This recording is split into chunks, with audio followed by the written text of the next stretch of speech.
Chapter 634. Broken branches were all over the ground and needles were flying everywhere. Kacha kacha, the sound of the tree being cut was endless. The flower addict's posture was wild, and the way he waved the scissors was free and unrestrained. From his appearance he really did look like an artist. But nothing good came out of Lan Shangu's mouth. He looked dumbfoundedly at the flower addict Lin Fiang, who was about to fight with Pine and Cypress, and sighed, "This guy, is he a flower addict or an idiot?" Fang Yen was also speechless. Looking at the way he waved the scissors, he thought this guy was a dick-cutting maniac, cutting off anyone's dick that he didn't like. A group of people dodged here and there, but he just wanted to mess with a pine tree. This made their dodging meaningless. It was too embarrassing to do something meaningless. "Right, I've always had a question." Lan Shangu turned to look at Fang Yen and said, "Which idiots are there in Wuxia 7 addicts? Is there a guy named Idiot?" "I'm also curious," the willow tree said. Fang Yen smiled bitterly and said, "I've seen Dao addict Song transplanting seedlings, I've seen martial addict Ho Jindong, I've seen music addict Shui Shuiyun, I know there's medicine addict Qin Wujia, I also know there's tea addict Xinyuan Qiuo, I know there's painting addict Bai Lu, and this flower addict Lin Fiang. I've never heard of an idiot. But I've seen a lot of idiots in real life." Lan Shangu glanced at the flower addict Lin Fiang with disdain and said, "I think this ranking is very inaccurate. If I were to rank Wuxia 7 addicts, I'd definitely add an idiot. This guy is obviously an idiot, right? Who is he trying to scare by waving the scissors and cutting the tree like crazy? If men are all like him when it comes to picking up girls, I'm afraid those women would rather like their own kind than any other man." "Maybe there's a surprise?" Fang Yen said with a smile. "What surprise?" Lan Shangu didn't like flower addict Lin Fiang, so when he talked about him, he naturally had a mocking tone. "Isn't this a surprise?"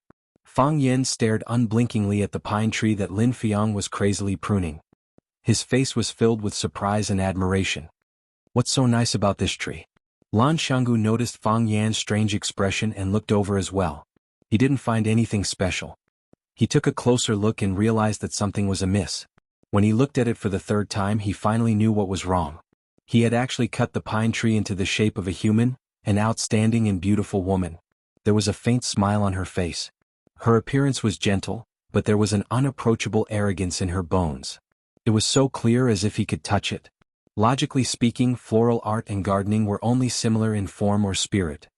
It was impossible for you to see specific things like eyes, mouth, eyebrows, and so on.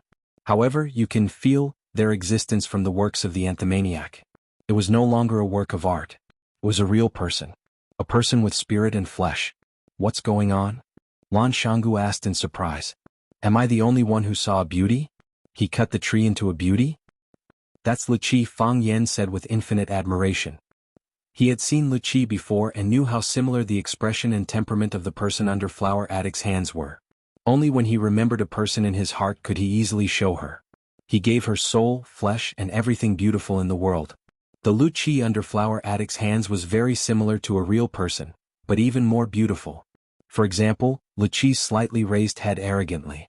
This kind of thing was hidden deep in his bones. However, he had skillfully dug it out and displayed it incisively and vividly. Flower addict was indeed a flower addict. "I didn't know Mr. Lu Qi was so beautiful." Lan Shangu looked at Lu Qi's appearance obsessively. He couldn't see the real person in real life, so it was good to see it artificially. "I thought it was an old man. However, isn't this flower addict a bit too powerful? With just a pair of scissors in his hand, he could turn an ordinary tree into the appearance of the woman he likes.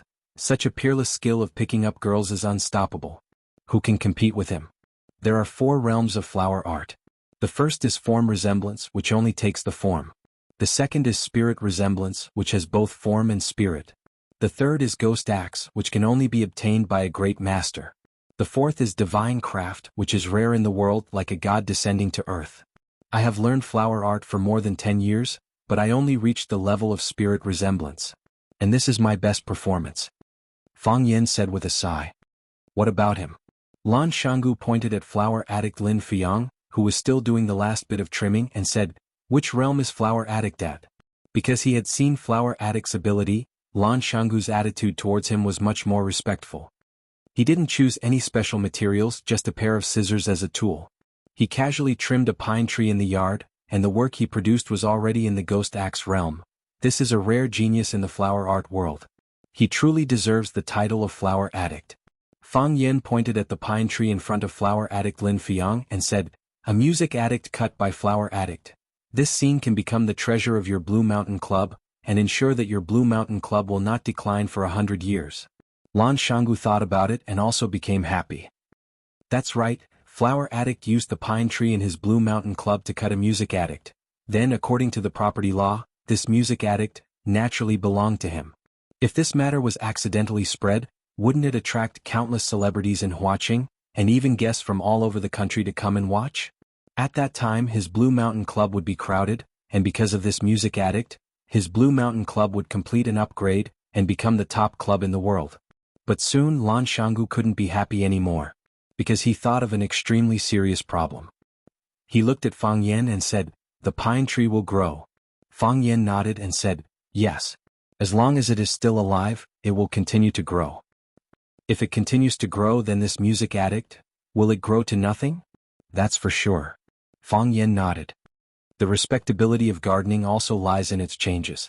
As long as it is a living gardening, it will change according to the 4 seasons, so it's normal for the music addict to disappear.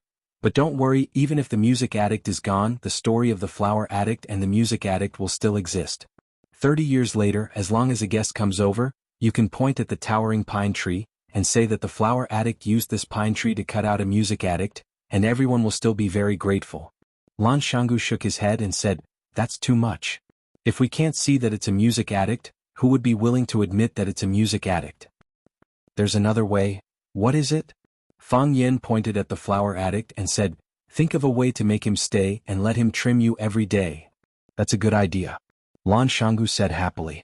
The flower addict waved the scissors to cut off some minor details, and then stood in front of the music addict, with a sad face. "Shui Shuiyan, are you really this cruel? You rejected me again and now you won't even give me a chance to meet." He reached out his hand and gently touched the face of the music addict, and said with a sad voice, "Tell me, what do you dislike about me?" I'll change, okay? You are a burning flame, so I'm willing to be a moth flying into the flame. Even if I'm smashed to pieces, even if I'm beyond redemption, even if I'm burned to ashes, I won't give up the chance to hold your hand in this life. Why is love so hurtful, so heartbreaking?" This time not only Fang Yen couldn't help but laugh, but even the willow tree's mask made a strange sound. "Who is it? Which bastard is laughing?" The flower addict was so angry that he roared at Fang Yen and Lan Shanggu. This time Lan Shanggu was able to hold back his laughter. He stared at Fang Yen and the willow tree with righteous indignation, as if he was ashamed to be associated with them, and said, "Senior flower addict is deeply in love with senior music addict. Even a stone-hearted person would be moved by this scene. I just don't understand, at such a sad moment, how can you still laugh?" Lan Shanggu strode towards the flower addict Lin Fiang, reached out his hand and patted his shoulder and said, "Senior flower addict, don't be sad. I believe that sincerity can move metal and stone.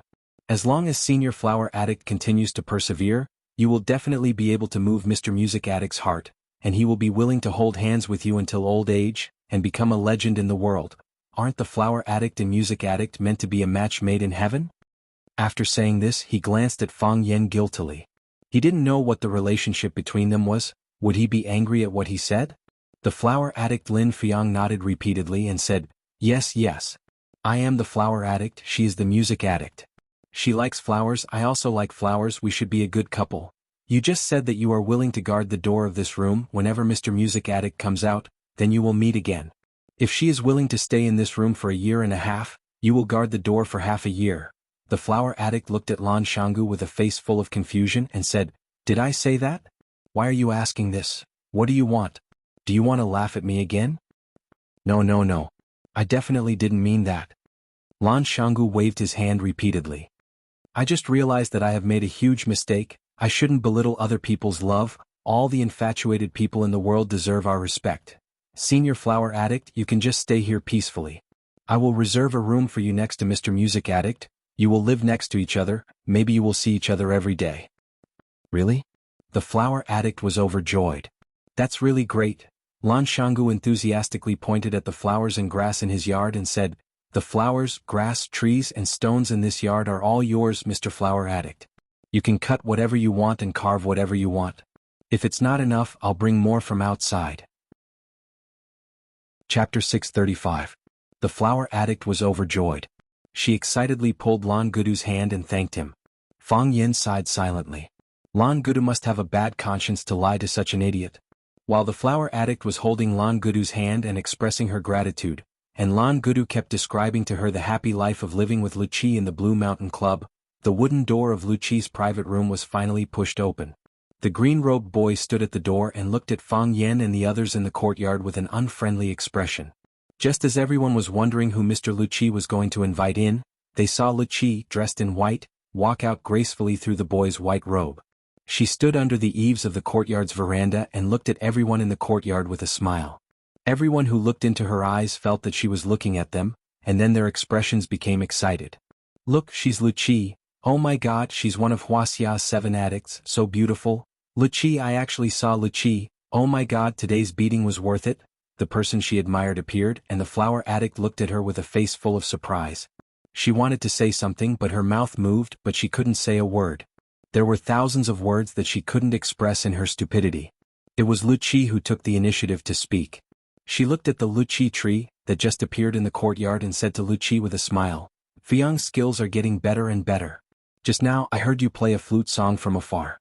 It was so moving that it could linger for 3 months." The flower addict finally regained a bit of rationality, or at least some ability to speak. She looked at Luqi with a fanatical gaze and said, "Liuyun's skills are also getting better and better. Just now I heard you playing a flute song from afar. It was so moving that it could linger for 3 months. Luqi nodded and said, "I came to Huaqing to visit an old friend and also to meet a friend of 3 years. I'm going back to the capital tomorrow. I didn't expect Fuyang to come over because of a song. There are so many guests today, Liyun is overwhelmed by the favor." The flower addict Lin Fuyang smiled and said, "To be able to listen to Lu Yun's song, even if I had to fly across the ocean to see you, it wouldn't be a problem." Fang Yin just thought that the flower addict, Lin Fuyang, was a bumpkin who had never seen the world, but now he had to admit that Lin Fuyang's poetry attainments were excellent. He spoke like he was writing poetry, and he could skillfully put some popular song titles into the content of his speech, and it had an excellent effect of confession. Just based on this move, Fang Yin had a whole new level of respect for him. "Thank you, Fuyang, for your kindness." Lu Shui Yun said with a smile, "It's fate that we meet. I don't have any good tea here, so I'll go back and play a song for everyone here. We'll meet again if we're fated." Shui Yun bowed slightly to the people in the courtyard, then turned around and walked towards the box. "Oh my god, the music addict is going to give us a song. Luqi is beautiful and kind, I like her so much. Luqi, I like you. Luqi, you are my idol." Those who were beaten black and blue still didn't forget to chase after their idol. Their survival ability was even more tenacious than cockroaches. The green-robed boy snorted coldly and followed his master back to the room. Bang! The door of the box was slammed shut by the little boy. After a while, the moving sound of a flute came from the box. "This is a song for me," the flower addict muttered to himself. Lan Shangu nodded in agreement and said, "This song is very beautiful. What's its name?" "Falling Flowers and Flowing Water," the flower addict said. Lan Shangu suddenly felt that the flower addict was very pitiful. Very, very pitiful. Thus, Lan Shangu decided to comfort him. He patted his shoulder and said, "Senior flower addict, you can stay in my small courtyard. I don't have anything else here, but I have enough flowers and plants." Standing at the entrance of the Blue Mountain Club, Qin Shuer's expression was extremely ugly. Lin Jing respectfully stood next to him and said in a low voice, "Boss, this Lan Shangu is arrogant and domineering. He doesn't give our Chindu real estate any face. I told him the boss's name and he still doesn't want to let him go. I've negotiated with them for a long time, but I still can't confirm whether the young master is safe or not. Their people are guarding the entrance of the courtyard. I tried many times but couldn't break in. Boss, I didn't do my job well and failed to live up to your trust." Qin Shuer patted Lin Zheng's shoulder and said, "Old Lin, it's not your fault. Some youngsters these days, they haven't suffered any hardships, haven't encountered any hardships, so they have arrogance in their bones and don't care about anyone. This is understandable. They said that the music addict is in the club, using the name of the music addict to extort money from everyone. Should we call the police? If the police come, we won't be able to punish the real villains." Qin Shuer said, "Settle privately and pay us tens of thousands of dollars? Is this the end of it?" "Boss is right." Qin Shuer waved his hand and a bald man ran over and said, "Boss, I'll go and smash his stupid club." Qin Shuer nodded and said, "Dahai, go and smash the club for me. Let them pay the price. Let Lan Shangu come out and talk to me." His club is expensive, I won't go in. Boss, don't worry. I'll twist Lan Shangu's head off and kick it like a ball. Dahai agreed and led a group of men in black toward Lan Shangu Club. Qin Shuer sat in his Bentley and leisurely lit a cigarette. Lin Jing also sat in and comforted him. Boss, don't worry, there will be results soon. Dahai is very organized. There's no rush, Qin Shuer said. It's Lan Shangu who is in a rush.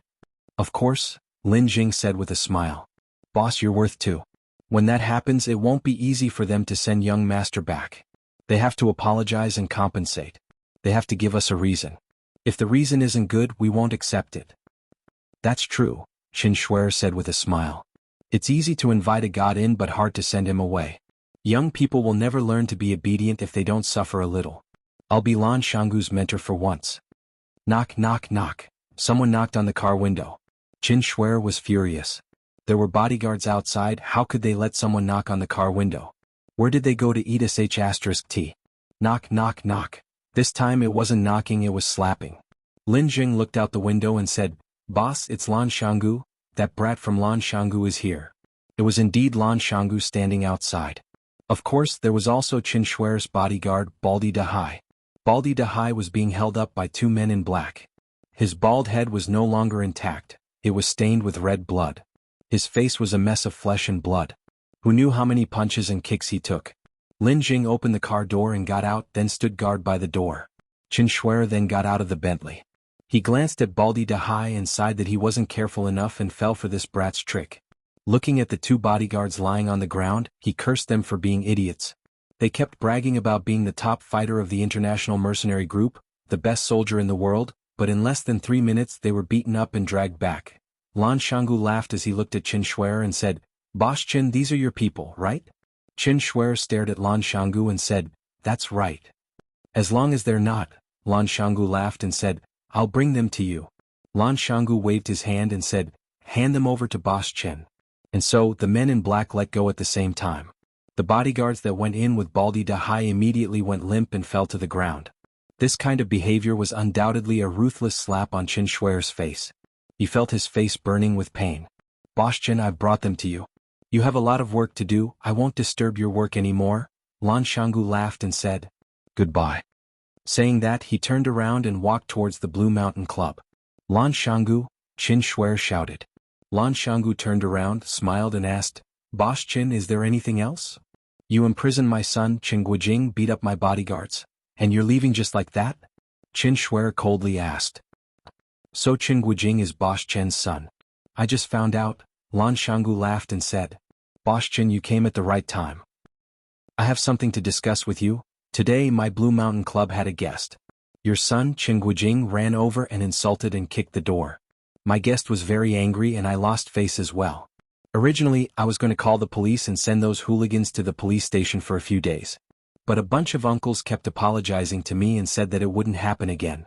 I had to give them face. What did Boss Qin say? Isn't the guest you're talking about Lu Qi? Others might be afraid of the man behind Lu Qi, but I, Qin Shuer, really don't care about her. My son bullied her, so what? Lan Shangu, let me give you a piece of advice. Don't go overboard. If you go too far, don't blame us for disregarding our image and taking action against you, a junior. Grandpa Lan is a smart man.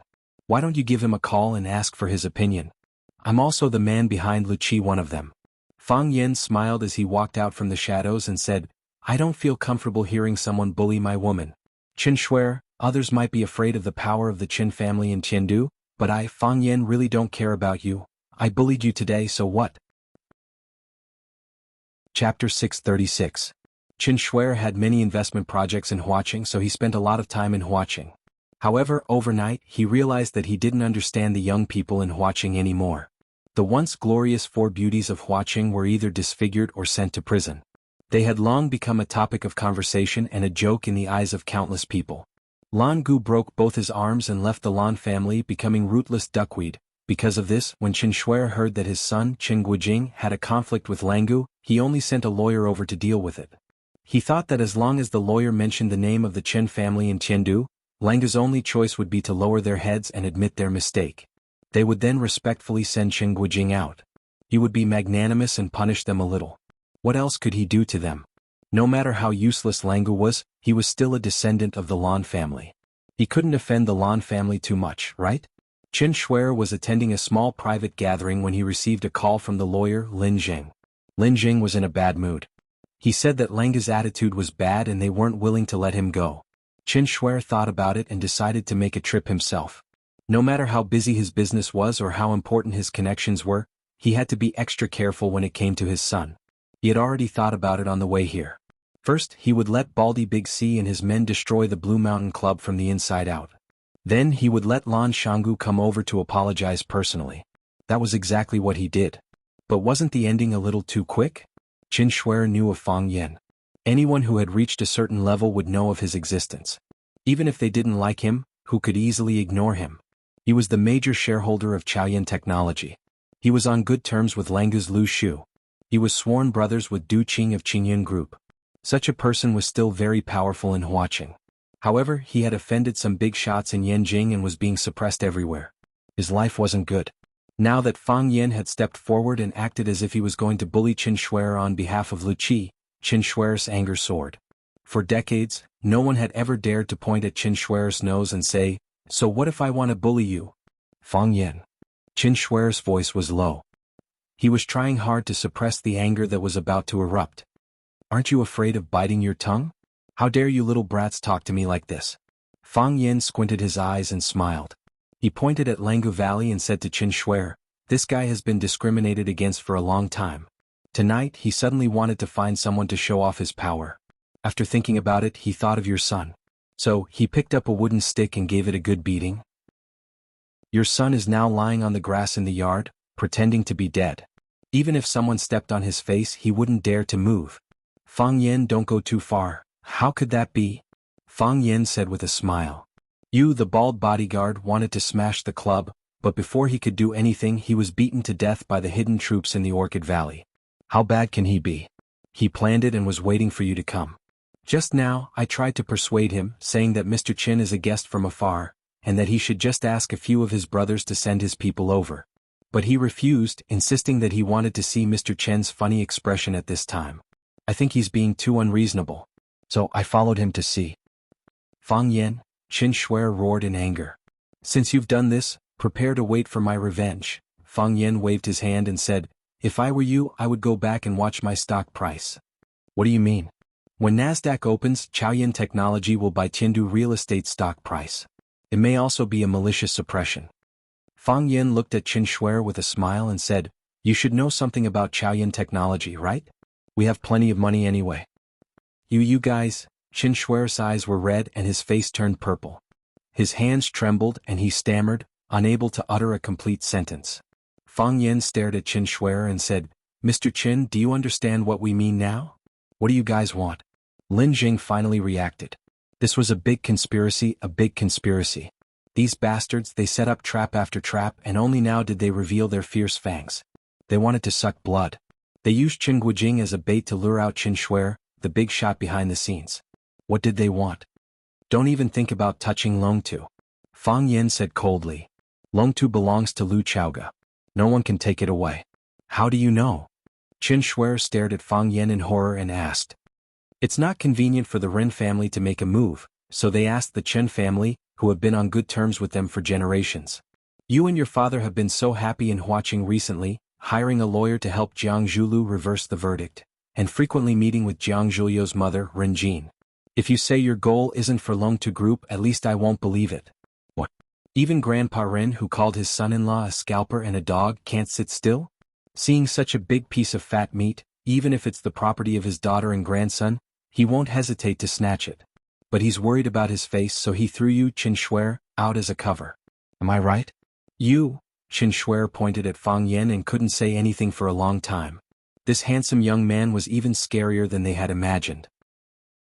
Lan Shanggu looked at Qin Shuer with a smile and said, "Fortunately, Tingyue praised Qin Guijing in front of me a few times, saying that he's a good friend, so I was curious to find out about his background.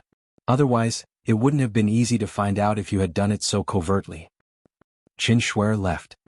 He came valiantly and energetically, but when he left, it was as if someone had splashed a bowl of rancid soup on his face.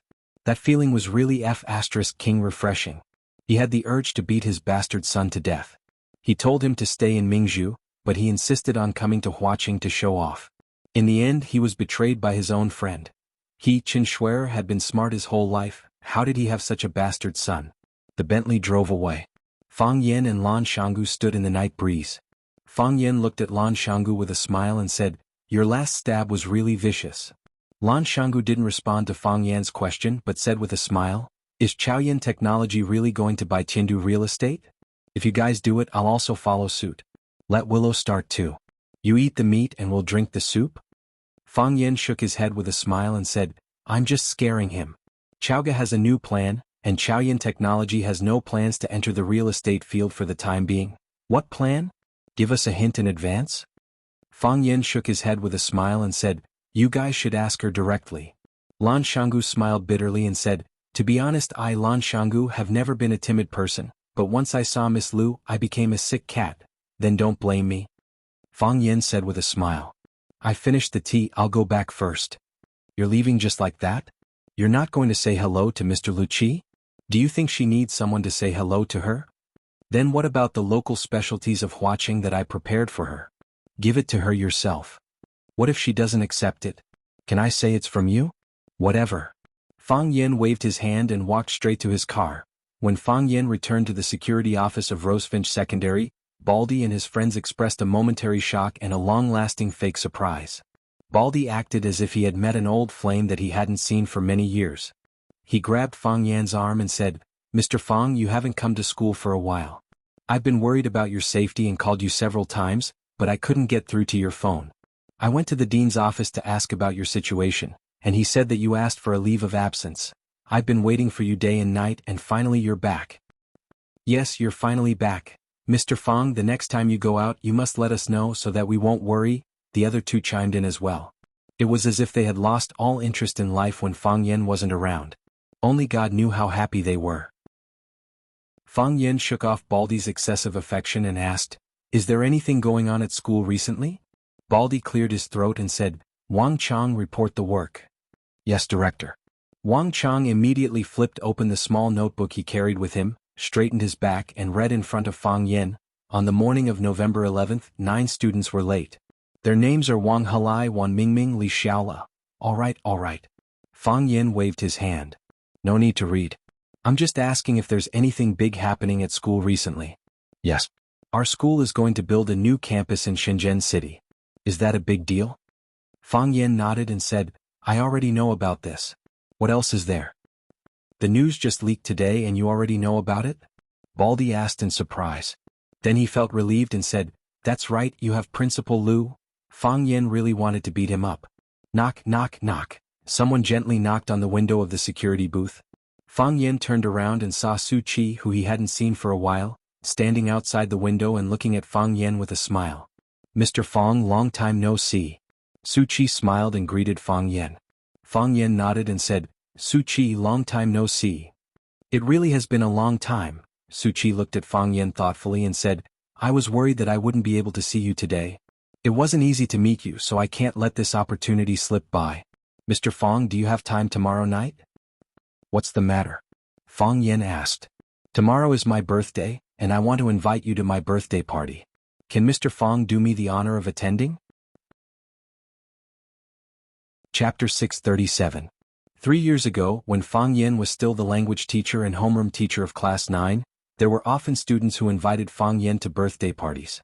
Fang Yan rejected most of them, but when he couldn't refuse, he would go and give them a small gift. Life was simple and happy at that time and his mood was relaxed. Fang Yan was still a child who hadn't grown up yet, and there were countless people who loved and spoiled him. 3 years later things were different. He was no longer a teacher at Rosefinch Secondary, but he became a security guard at Rosefinch Secondary to protect the safety of the students. He didn't have the mood to be a teacher anymore. He was worried that the hostility in his heart would be released and lead the students who were crazily absorbing knowledge and nutrition. He didn't expect that there would still be girls who invited him to a birthday party. Inviting a security guard? Wasn't this clearly asking him to go to those luxurious and magnificent places to show off? Fang Yan's first reaction was to refuse. He had too many things to do. Was it necessary for him to go to a student's birthday party? Moreover, it was a female student who was obviously very interested in him. Please, Rosefinch Secondary forbade relationships between teachers and students. Fang Yin wasn't that kind of person at all. Fang Yin raised his eyebrows slightly. When he was about to refuse, Su Qi spoke first. She was still smiling as she looked at Fang Yin sincerely and said, "Mr. Fang, if you could come, it would be the best birthday present I've received." This sentence was too destructive. It immediately blocked the words that Fang Yin was about to say. Your coming is the best present she's received. Can you bear not to give someone a present on their birthday?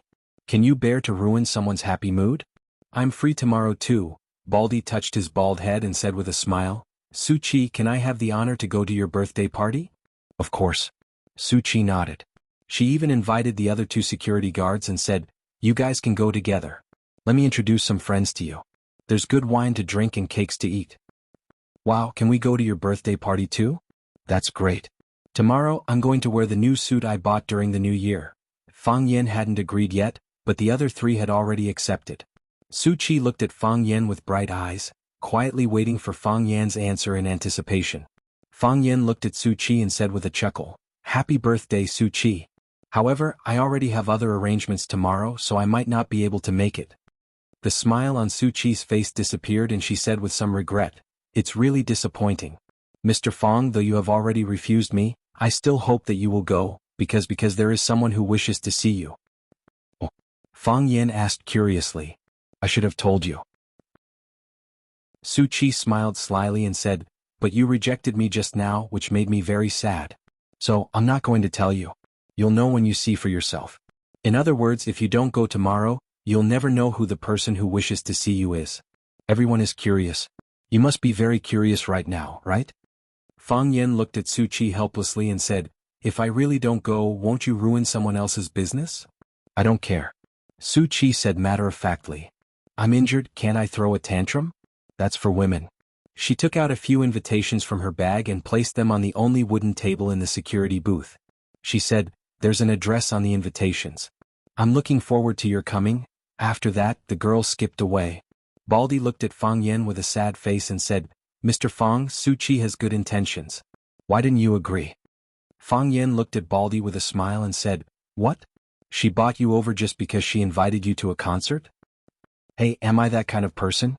Baldy said with a wave of his hand. He then asked Fang Yin in a low voice, When will Arasima come to Huaqing to hold a concert again?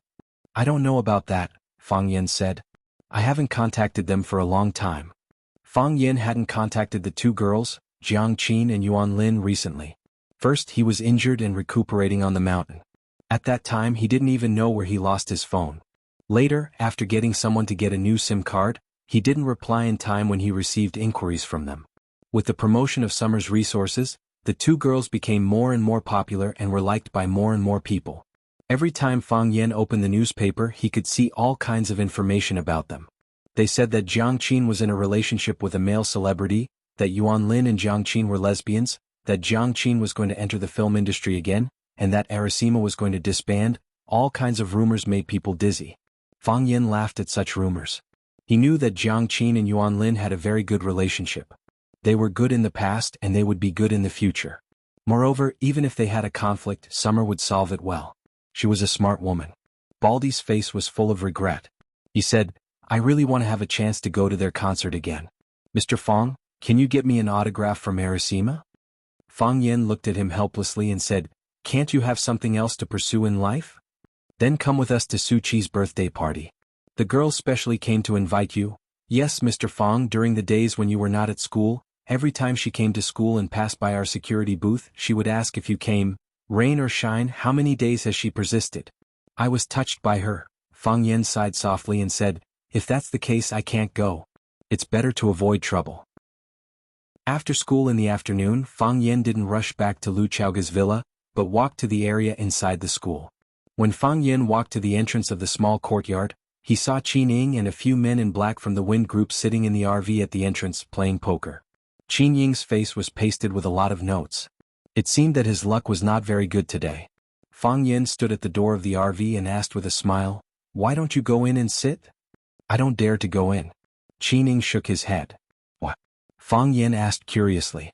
Qin Ying tore off the notes on his face, looked at Fang Yin and said, When you were not in Huaqing, we often accompanied Miss Lu here. The first time we came, we didn't know that your grandfather was Huaqing's famous academic Prime Minister Lu Gong.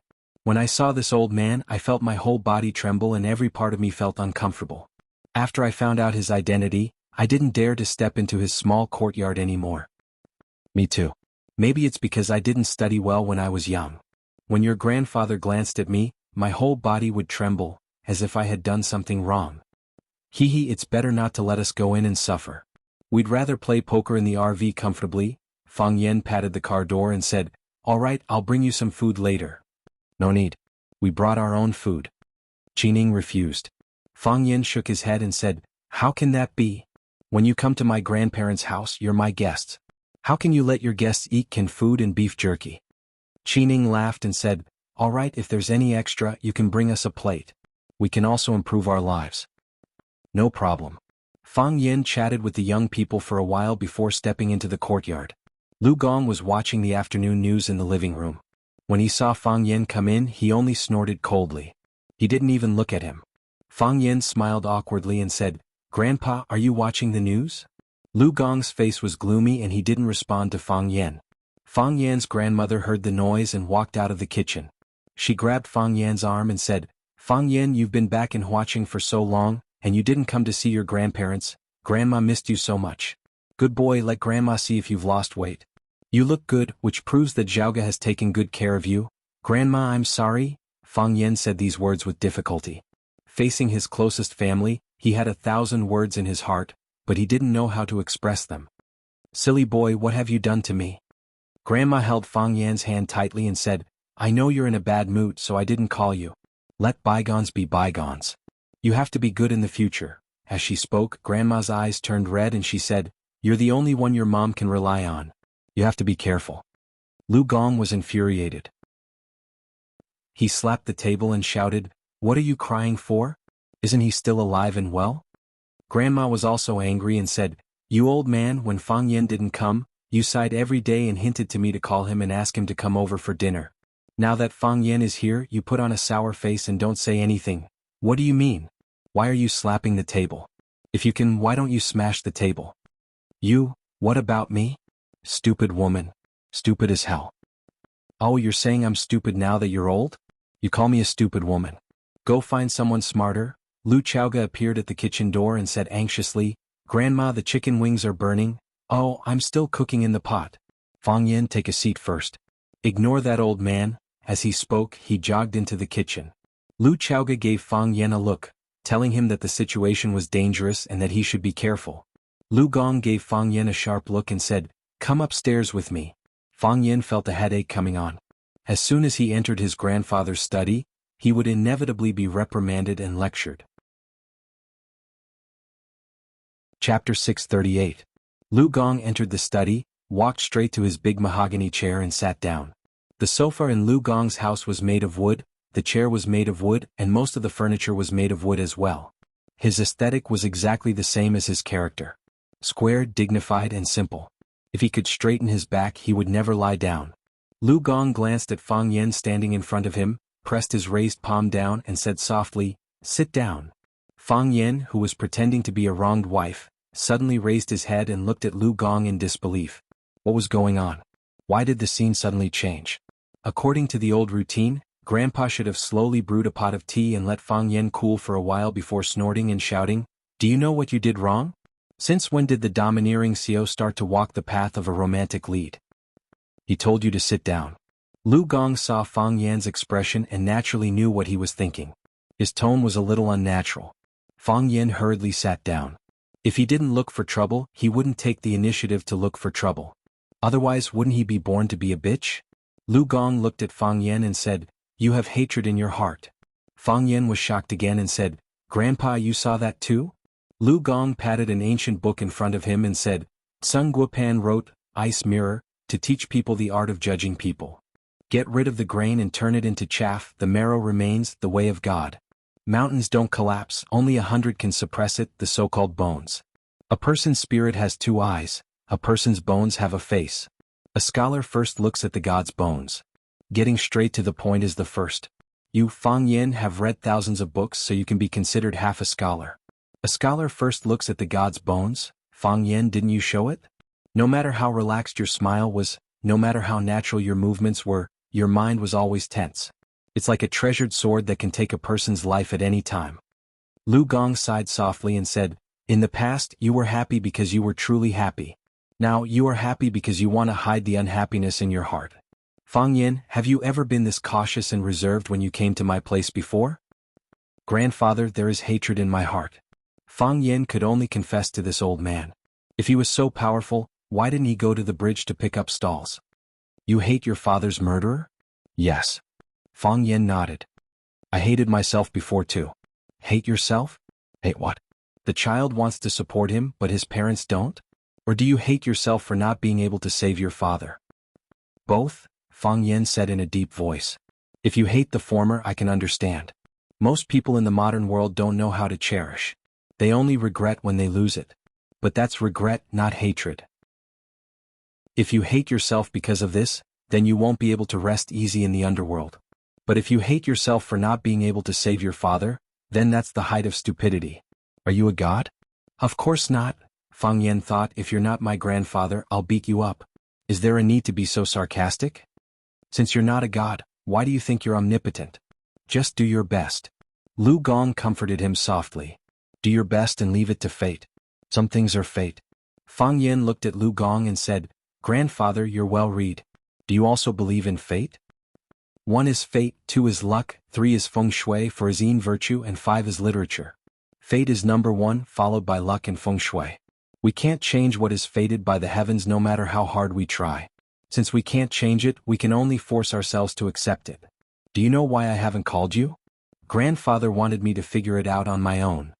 "Yes. I wanted you to figure it out on your own and walk out on your own," Lu Gong said earnestly. "But you still can't figure it out, and you still can't figure it out.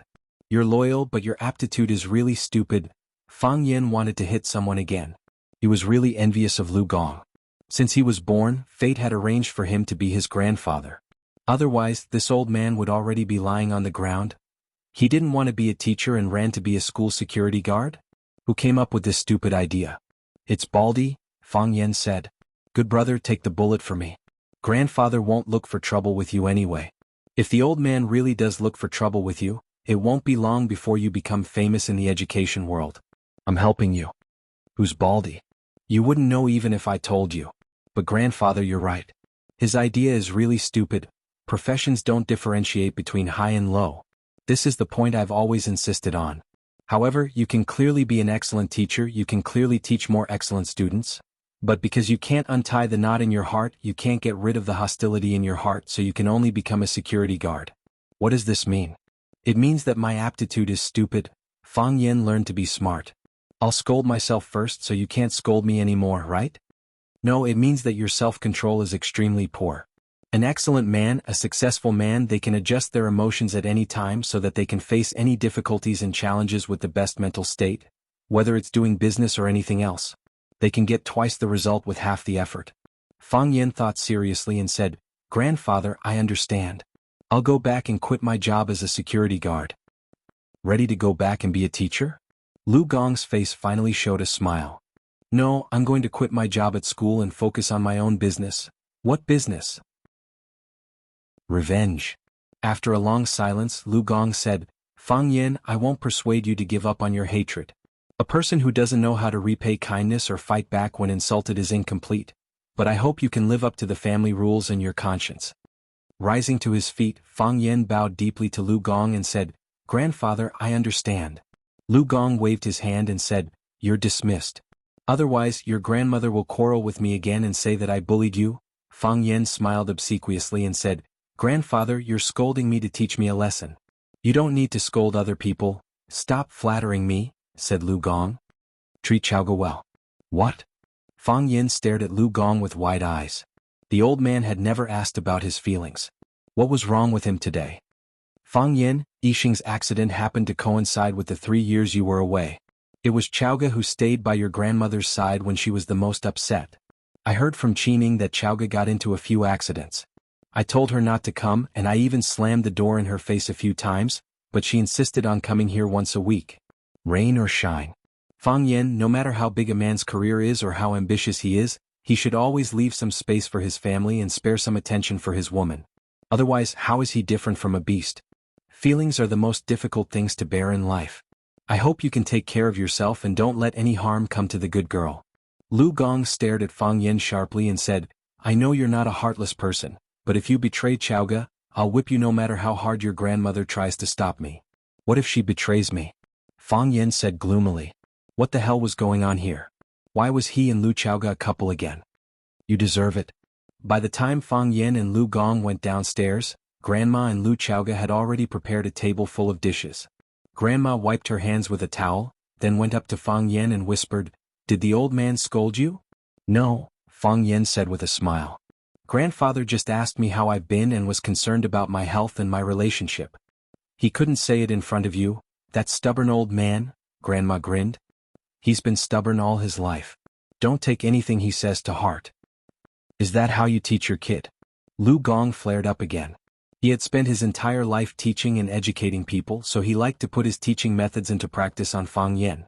But his wife was always spoiling him, and every time she would ruin the correct outlook on life that he had worked so hard to establish for Fang Yen. Fang Yen is old enough to get married and have kids, but he's still a kid in your eyes? Don't you always tell me not to be too hard on him when he's still a kid? That's right, I think he's a kid, but you men still think he's a kid. What kind of logic is that? Fang Yen tried to smooth things over and said with a smile, Why are there so many dishes today? Is it done? Can we eat now? Lu Gong glanced at Fang Yen and said, Bring some dishes to Qining and the others first and a basket of steamed buns. Okay, I'll bring them over now, Fang Yen said.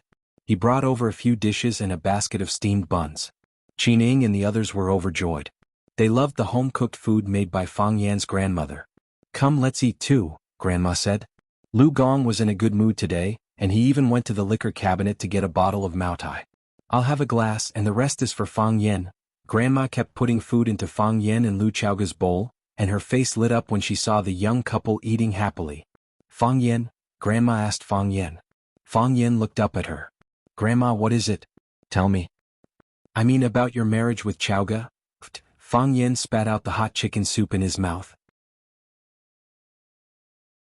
Chapter 639. The soup is too hot. Fang Yen wiped his mouth with a napkin and said awkwardly, Can't you be more careful when you're eating? Grandma scolded him and got up to wipe the soup off the table from Fang Yan's mouth. All right, I'll stop talking, Fang Yen said with a smile. You can't stop talking. I was just asking you a question. Grandma wouldn't let it go. Is your marriage with Chaoga going to be put on the agenda? I mentioned it 3 years ago, but you and Chaoga didn't take my words to heart. You were still young back then and I just wanted you to spend a few more years together to build a relationship. But now 3 years have passed and you're not young anymore. Isn't it time to think about it? 3 years after 3 years, how many 3 years can a person have in a lifetime? Back in the study, his grandpa had reminded him not to let down Lu Chaoga, who was a good woman. Now his grandma was seriously discussing it at the dinner table. Fang Yen understood his grandfather and grandmother's attitude toward Lu Xiaoga. In the 3 years that he had been away, Lu Xiaoga had taken his place to take care of them and comfort them. She had walked into their lives and into their hearts. They had long regarded Lu Xiaoga as part of their family. Fang Yen felt the need to explain this to his grandparents. He needed to tell them about his real relationship with Lu Xiaoga. Were they just friends? Comrades? Or partners? Or partners who relied on each other in life? Or were they close friends who relied on each other? For a moment, Fang Yen couldn't determine the relationship between him and Lu Xiaoga. She was an indispensable person in his life, but she wasn't the one who accompanied him all the time. They were still living under the same roof, and he lived next door to her, eating breakfast at the same table every morning. However, they hadn't reached that point yet. Fang Yen wanted to tell his grandparents that he had a girlfriend named Yi Ro. She was pretty and cute, sometimes a little muddle-headed but good at fighting. She would be able to protect herself and their grandson from harm. Maybe I should find a time to bring Yi Ro over. They must like Yi Ro very much, right? They liked her as much as they liked Lu Xiaoga. Fang Yen put down his chopsticks. When he was about to discuss this with his grandparents, Lu Xiaoga, who had been eating, said, Grandma, I'll talk to Fang Yen about it. Don't push him. Her grandmother loved Lu Xiaoga to the core, and she was very obedient to this girl who was very assertive. When she heard that she wanted to communicate with Fang Yen, her grandmother did not pursue the matter any further. Instead, she looked at Fang Yen and Lu Xiaoga earnestly and said, I'm still thinking of having a grandson. Your mother has nothing to do all day and she's not in a good mood. If there's a child that can keep her busy, the situation will probably be better. Fang Yan nodded and said, I've been calling my mother these days. She's been in good spirits recently. I'll go back to visit her whenever I have time. Lu Gong put a piece of fish into his wife's bowl and said, Let's eat. Let the children worry about their own things. Let's eat. Grandma began to crazily stuff fish and meat into Fang Yan and Lu Chaoga's bowls. In the GMC limousine, Fang Yan was watching an entertainment program on TV. From time to time, he would laugh at the host's wonderful lines and funny actions. Lu Chaoga was reading a newly published fashion magazine. She was marking a few pieces of clothing and jewelry that she liked. When the time came, her assistant, Meng Xiaoying, would naturally buy them for her according to her measurements. Both of them looked very busy, and the atmosphere in the car was not heavy. However, they both felt that there was something blocking between them. Qining didn't know what had happened. He turned around and said, Mr. Fang, the steamed buns that your grandma made were really delicious. There were 9 steamed buns in a steamer and I ate 4 by myself. The other 2 guys ate 2.5 each and they even complained that they weren't full. Fang Yan smiled and said, If you like it, I'll ask Grandma to steam more for you next time. Qining looked at Fang Yan with a puzzled look and said, Usually when I make such a rude request, don't you directly reject it? Why did you agree so easily today? You're not going to ask anything of me, are you? I beg you to shut up, Fang Yan said. Qining looked at Fang Yan and Lu Chaoga in surprise, then quickly pulled up the small partition between the driver's seat and the back seat. He knew that the 2 people in the back were in trouble. Let them fight to the death and love each other. Fang Yan took the remote control and turned off the TV with a bang. He looked at Lu Xiaoga and asked, Why didn't you let me explain to Grandma? How do you explain that? Lu Xiaoga asked. I have to tell them about it, said Fang Yan. Grandpa told me to treat you well in the study. On the desk, Grandma forced us to get married again. Chaoga, they should know that I already have a girlfriend. Then tell them that Lu Chaoga isn't the woman you like. She's just a close friend, a business partner, and a friend of yours. Chaoga, Fang Yan being rejected by a man, this is such an embarrassing thing for a woman, Lu Xiaoga said in a sad voice. Even the big boss of Chaoyan Technology, the queen of Little Flame, had the emotional struggles of an ordinary girl. If this got out, the reporters would probably be shocked. I'm sorry, Fang Yan looked at Lu Chaoga sincerely. I just thought that we shouldn't let this misunderstanding get bigger and bigger. It'll only make things worse for us. I think they're not only urging me but they're also urging you behind my back, right? I don't feel annoyed that they're urging me. On the contrary, I'm actually happy, said Lu Chaoga honestly. Because someone cares about me, not because of benefits but because of personal feelings. Lu Chaoga was wearing a white business suit. When she crossed her legs, the skirt of her short skirt was pulled up to the base of her plump thighs. She wore a light yellow silk shirt under the small silver jacket. The front of the shirt was pushed up high, and the buttons seemed to be ready to fly out at any time. Her long hair was loose and the wind blew at the bottom. She wore light makeup, and her facial features were exquisite and flawless. She looked like a ripe peach. Everyone who saw her would have the same feeling. One bite and the juice would splatter, sweet and delicious. She was already a 31-year-old woman. She had the best years of a woman and she was at the peak of her career. However, this was also a dangerous stage because the time between blooming and wilting was too short. Fang Yan, you didn't do me wrong, I'm the one who should be apologizing. Lu Chaoga didn't avoid Fang Yan's gaze and directly stated the secret in her heart. What you did today was right. You have the right and obligation to tell your grandparents that you have a girlfriend. You should even bring her in front of them for them to see. They are people you care about and you hope that they can like each other. It's just that I made things difficult for you in the middle.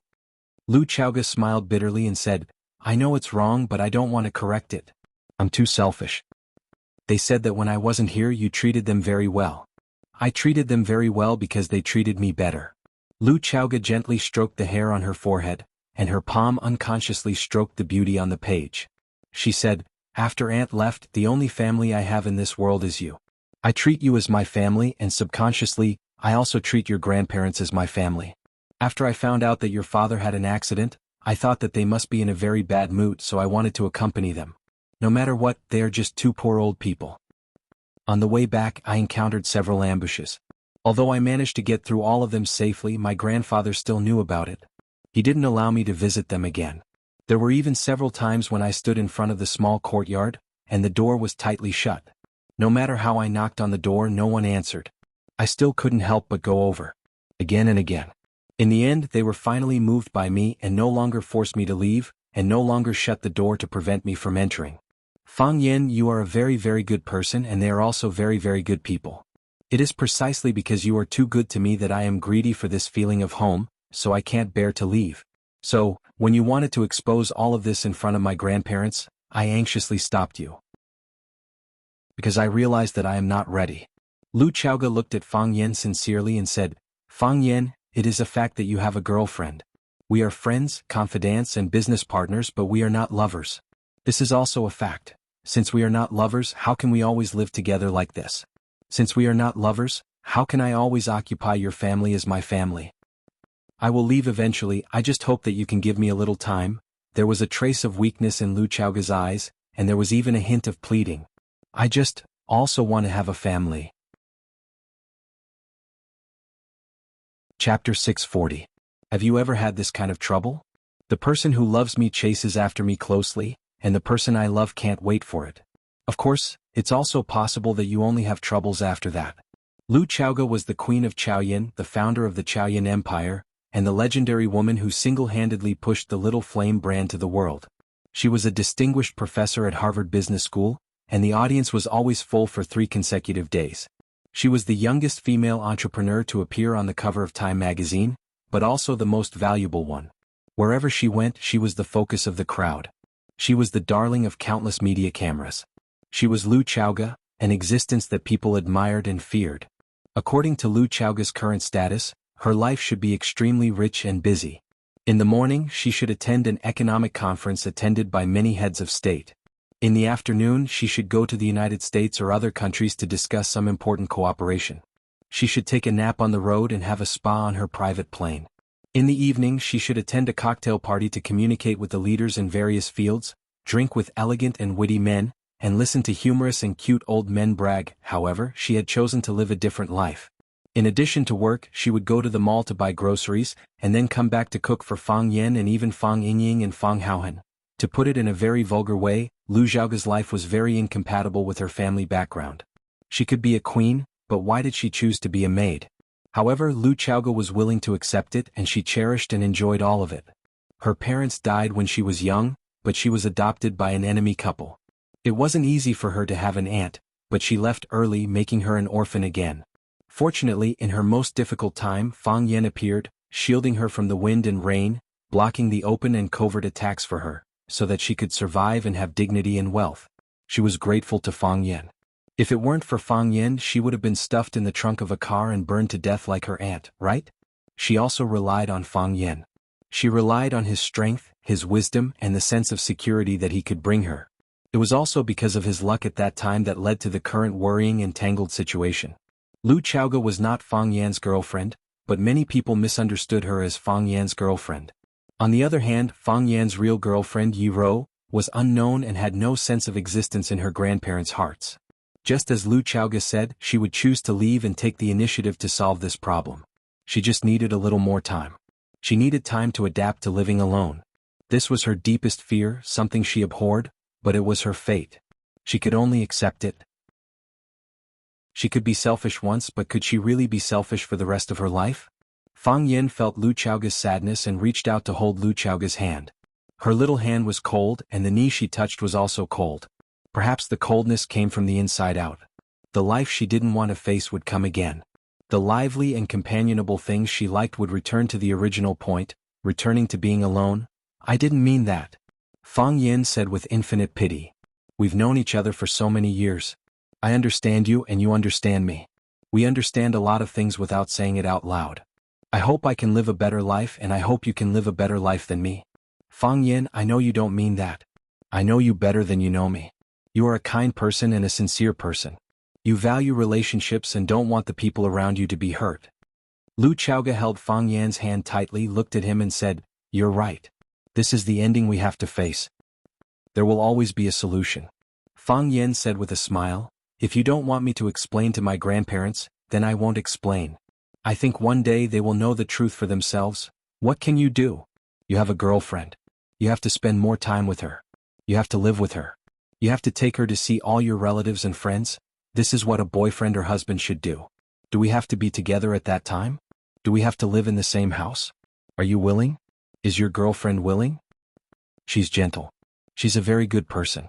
If you get to know her, you'll definitely like her. Fang Yan, Lu Chaoga interrupted Fang Yan and said, don't recklessly use that woman's feelings for you just because she loves you. If she doesn't want to, but sacrifices herself for you, what will you do? If the two of us pretend to be stupid, will it be fair to her? Will she be happy? Will we be happy again? It started because of me, so it will end because of me, Lu Chaoga said. I won't let you live alone again, Fang Yan said with a determined expression. Lu Chaoga's lips curled up and she said, are you going to introduce a boyfriend to me? I don't like to hear you say that. Fang Yan smiled warmly and said, I won't say it. I'll wait for you to find him slowly. I can't find him. Why? There is a grave in my heart, burying the undead. Lu Chaoga looked out of the window and sighed. Fang Yan could only hold her hand tightly, trying to pass his strength and warmth to her. He could also say, be my woman. Or he could just hold her in his arms and kiss her lips. But, is this the best solution? How can he face Yiro? How can he face his own heart? How can he face Lu Chaoga? What a proud and dignified woman she was. When Fang Yan was sleeping, Lan Shanggu called. Fang Yan pressed the answer button and asked, what's up? Mr. Luqi left early this morning. She rejected everyone's gifts. Lan Shanggu yawned and said sadly, I was worried about Mr. Luqi's safety, so I didn't dare to leave the Blue Mountain Club. Thank you. Fang Yan said with a smile. You don't have to do this. Luqi likes peace and quiet. She doesn't want to be disturbed. You can go about your own business. You don't have to accompany her all the time. Even if a superstar comes, I don't have to accompany her. She's Luqi after all.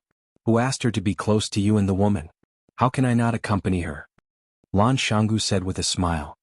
I used your name to send gifts, but they were rejected by Mr. Luqi. I didn't keep a single one. These gifts are still in my treasure room. I have to get rid of them as soon as possible. Otherwise, the people who sent the gifts will think that Lan Shanggu deliberately took Mr. Luqi's gifts. What if someone comes to cause trouble? Fang Yan thought for a while and said, then I'll sell them in the Blue Mountain Club again. Lan Shanggu was overjoyed and said, okay, I'll tell them that they belong to Mr. Luqi. Those who want them can buy them. Or we can hold an auction. In that case, the rich people in Huaqing will fight to buy them. Fang Yan refused and said, there's no need to make such a big fuss. Luqi doesn't want to see herself become a tool for accumulating wealth. Just sell them at their proper value. Okay. Lan Shanggu agreed and asked with a bitter smile, what happens after I sell them? Where do I put the money? Those people won't agree to keep the money in my hands. Fang Yan thought for a while and said, donate the money to the Chaoyan Technology Charity Foundation in the name of Luqi. The Chaoyan Charity Foundation will give you a receipt and announce to the public how each sum of money is used. Because Lu Chaoga was an orphan herself, she could understand the loneliness of an orphan. When Chaoyan Technology was first established, she set up a charity foundation internally. Later, Chaoyan Technology grew rapidly and the funds that the foundation could control became larger and larger. The foundation was managed by herself and a few trusted people. They continuously donated schools, food, and clothes to children in poor areas. Lu Chaoga was very concerned about this matter, so she didn't have to worry that the money wouldn't be used for the children who really needed help. I know how to handle it. Lan Shanggu said with a smile, I'll tell them that you and Mr. Luqi have sent countless schools, books, and food to those children. I believe you can handle it. Fang Yan said with a smile. By the way, Qin Shuer asked someone to call me yesterday to apologize. He hopes that we can forgive his recklessness and greed. I told him that psychological trauma can't be healed in a short time. It needs time and opportunity. Lan Shanggu said. Do you think that what I said is particularly philosophical? It's like writing a poem. Fang Yan got up from the bed, pushed open the floor-to-ceiling window and walked to the balcony. He breathed in the fresh air outside and said, we're not punishing Qin Shuer, but the people behind him. If we easily forgive them, those people will feel that there's no cost to making a mistake. Driven by their interest, they will attack us again and again. I don't want to see such a situation. I understand. Lan Shanggu said. Before the matter is resolved, I'll cancel all the meals. Fang Yan smiled and said, I'm afraid that I have a meal on my side that won't be easy to cancel. Oh, I knew that there would be a lot of people looking for you. Lan Shanggu said with a smile, you decide. If you say let go, I'll throw Qin Guojing out. If you say continue, I'll let Qin Guojing stay at my Blue Mountain Club for a few more days. I'll give him good food and drinks and he won't have any objections. Chapter 641. After hanging up the phone, Fang Yin went back to his room and changed into his white sportswear, then went to the yard to exercise. This was a compulsory lesson for him every day. Qining and Fang Yingying were fighting. Qining was still not a match for Fang Yingying, who had been practicing internal martial arts for a long time. However, compared to himself in the past, Qinying's strength had greatly improved. Internal martial arts focused on qi, while external martial arts focused on strength and stamina. Qi could be regenerated endlessly, but once strength and stamina were used up, there would be no more. Therefore, most external martial arts experts were not a match for internal martial arts experts. However, if an external martial arts expert broke through the shackles and stepped into the ranks of internal martial arts experts, then his achievements would often be astonishing. Therefore, Fang Yin was looking forward to Qin Ying's performance. Whenever he had nothing to do, he would give him some pointers. Bang! Qin Ying's body was sent flying by Fang Yingying's rhino dash. His body staggered backwards, then he fell on his butt. Fang Yingying laughed proudly and said, "Little Yingying, what do you think? This move's strength is strong enough, right?" Qin Ying gasped for breath and looked at Fang Yingying in shock. He said, "What's going on? I've already locked onto your life gate and blocked off your attack route. Why aren't you affected at all?" "Little Yingying, you idiot, it's because you've been tricked by me," Fang Yingying said, twisting his big butt. In the past, he was forced to practice martial arts, but now he was the one forcing Qining to practice martial arts. Every day he would beat Qining up for fun. "What do you mean?" Qining was confused. "The life gate you saw was the life gate I let you see. The attack route that you blocked was the attack route that I wanted you to block. Everything else was a trap." Fang Yingxiong was a good teacher, so he explained to Qining very proudly. Qining thought about it seriously and said, "I still don't understand. Is that life gate the real life gate? Is that attack route the real attack route? Since it's all true, why is it a trap?" Fang Yingying was at a loss for words. He said perfunctorily, "This depends on your understanding, your personal understanding. It can't be explained clearly in a short time. You can slowly experience it." Fang Yin snickered in his heart. Fang Yingying had just touched the edge of seeing a mountain not as a mountain, and seeing a river not as water, so there were many things that he could not explain clearly himself. Just like what Qining had asked, the door of life was the door of life and the route was the route. It was obviously locked and sealed, so why was it that he was deceived? Fang Yin walked in front of Fang Yingying and said with a smile, "Hero, use that rhinoceros charge again to attack me." Fang Yingying's expression changed greatly. He said, "Junior Martial Uncle, don't joke around so early in the morning." "I'm not joking with you," Fang Yin said. "Qining still doesn't understand, you still don't understand. If the two of us demonstrate it, the two of you will have a clearer and more intuitive feeling. Maybe at that time, Qining will understand and you will also understand more and more." Fang Yingying shook his head and said, "The demonstration is fine, but can we change the person we're demonstrating to? For example, Qining and I will perform again. I'll use rhinoceros charge to attack him, and you'll give us a live commentary. Another example, you and Qining will do a demonstration and I'll observe and try to improve myself. Qining will be able to directly experience the wonders of breaking and resolving attacks during the demonstration with you." Qining was shocked and quickly said, "I don't know rhinoceros charge, you do it." "Fang Yingying, just the two of us," Fang Yin said in a strict tone. "Use the rhinoceros charge that knocked Qining down to hit me. I'll receive this attack." "Junior Martial Uncle, are you really my martial uncle or not?" Fang Yingying wanted to cry but had no tears and said, "I'm fatter than you, but I'm not as good looking as you. Why do you always see me as an eyesore?" Fang Yin was amused by Fang Yingying's tearful words and said, "I don't see you as an eyesore, I just want to help you see things a bit more clearly. Come, or else I'll take the initiative to attack." Fang Yingying quickly wiped the smile off his face and got into a stance for rhinoceros charge. Fang Yingxiong was usually a cheeky person, but when it came to battle he was very careful. Because his master, Mo Qingdi, had warned him not to get his head chopped off while laughing foolishly. If that happened, no one would praise his optimism, they would only lament his stupidity. Not to mention that his opponent was Junior Martial Uncle Fang Yin, a powerful opponent who could easily chop off his head in the middle of a battle. Before the person arrived, the murderous intent came first. Fang Yin could feel Fang Yingying's fierce offensive. This kid was growing faster and faster. Perhaps, Mo Qingdi's departure and disappearance had left a deep scar in the hearts of these two brothers. After all, it was Mo Qingdi who brought them out from the beggars, and it was also Mo Qingdi who taught them martial arts, giving them a different kind of life. They had always regarded Mo Qingdi as their master and father. Their own master and father had disappeared as children, how could they not be worried? Fang Yan waved at Fang Yingying and said, "Come. Use all your strength." Roar! Fang Yingying roared and then rushed towards Fang Yan's direction. Fang Yan lifted his right foot, and the tip of his foot drew a circle in the air on the grass. One hand was hidden behind his back, and the other was flat on his abdomen.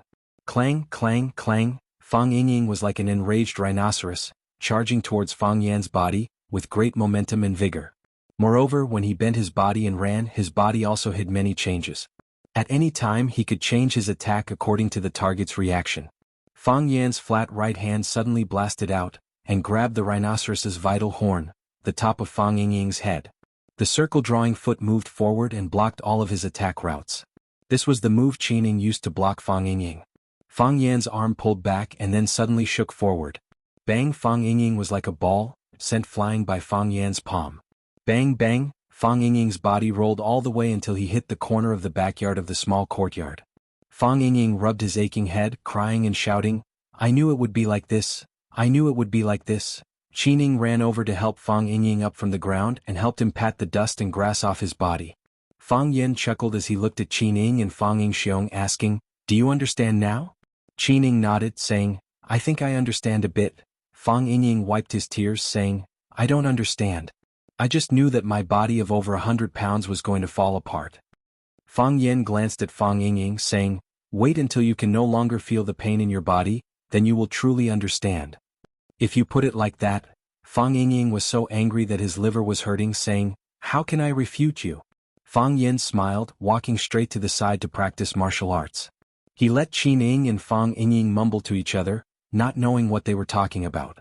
After Fang Yan finished practicing, he went back to his room to take a shower, changed into a set of dry clothes, and sat on the balcony to read a book. Today was Saturday, so he didn't have to go to school or work. Fang Yan could use this entire day to do things he liked. The sound of a car engine came from the entrance of the courtyard. Lu Chaoga's secretary, Meng Xiaoying, had come with a black van. Seeing her instructing the bodyguards to move boxes from the van to the courtyard, Fang Yan stood up, and couldn't help but ask, "Meng Xiaoying, what are you moving?" "Gifts," Meng Xiaoying said. "What gifts? Aren't you going home?" Meng Xiaoying stood in the grass in the courtyard, looking up to talk to Fang Yan on the balcony on the second floor. "Yes, what's wrong?" Fang Yan instantly understood, looking at Meng Xiaoying and asking, "These are gifts you want me to bring back?" "Yes, boss said you wanted to go home, so he gave me a shopping list," Meng Xiaoying said. "Our secretarial team of more than 10 people worked for 2 days before they finished buying it." "Mr. Fang, do you want to check it first?" Fang Yan sighed softly, saying, "No need." He sat back on the recliner, but he had already lost the mood to read. At the dinner table, he mentioned that he wanted to go home to see his mother and grandfather for the next 2 days. At the time, Lu Chaoga didn't say anything, but she firmly remembered this sentence in her heart. She asked people to buy gifts that were piled up like a small mountain. How could he bring it back? A beauty's kindness is heavy. Zhujiang Bank, one of the most luxurious and famous villas in Huaqing. Su Qi's birthday party was being held here. Su Qi wore a white strapless gown with a pair of silver high-heeled shoes on her feet. On her head was a beautiful crown made of more than 100 Swarovski crystals of different sizes. She was the well-deserved female lead of the night. She was like a princess in the crowd, and everywhere she went, there would be enthusiastic cheers and heartfelt praises. "Su Qi, you look so beautiful tonight. Su Qi, you look like a princess. Su Qi, can we take a picture?" Su Qi walked through the crowd of friends and relatives, chatting and smiling, satisfying everyone's various requests. When no one was paying attention, she quietly walked to the backyard, wanting to take a breath. This kind of occasion made people feel physically and mentally exhausted, but they couldn't show any trace of impatience.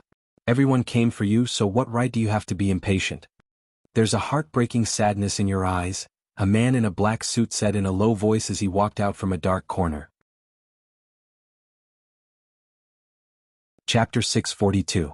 Su Qi turned around, looked at the man's smooth head and said with a smile, "Baldy, you're not suitable for this kind of fresh and clean path."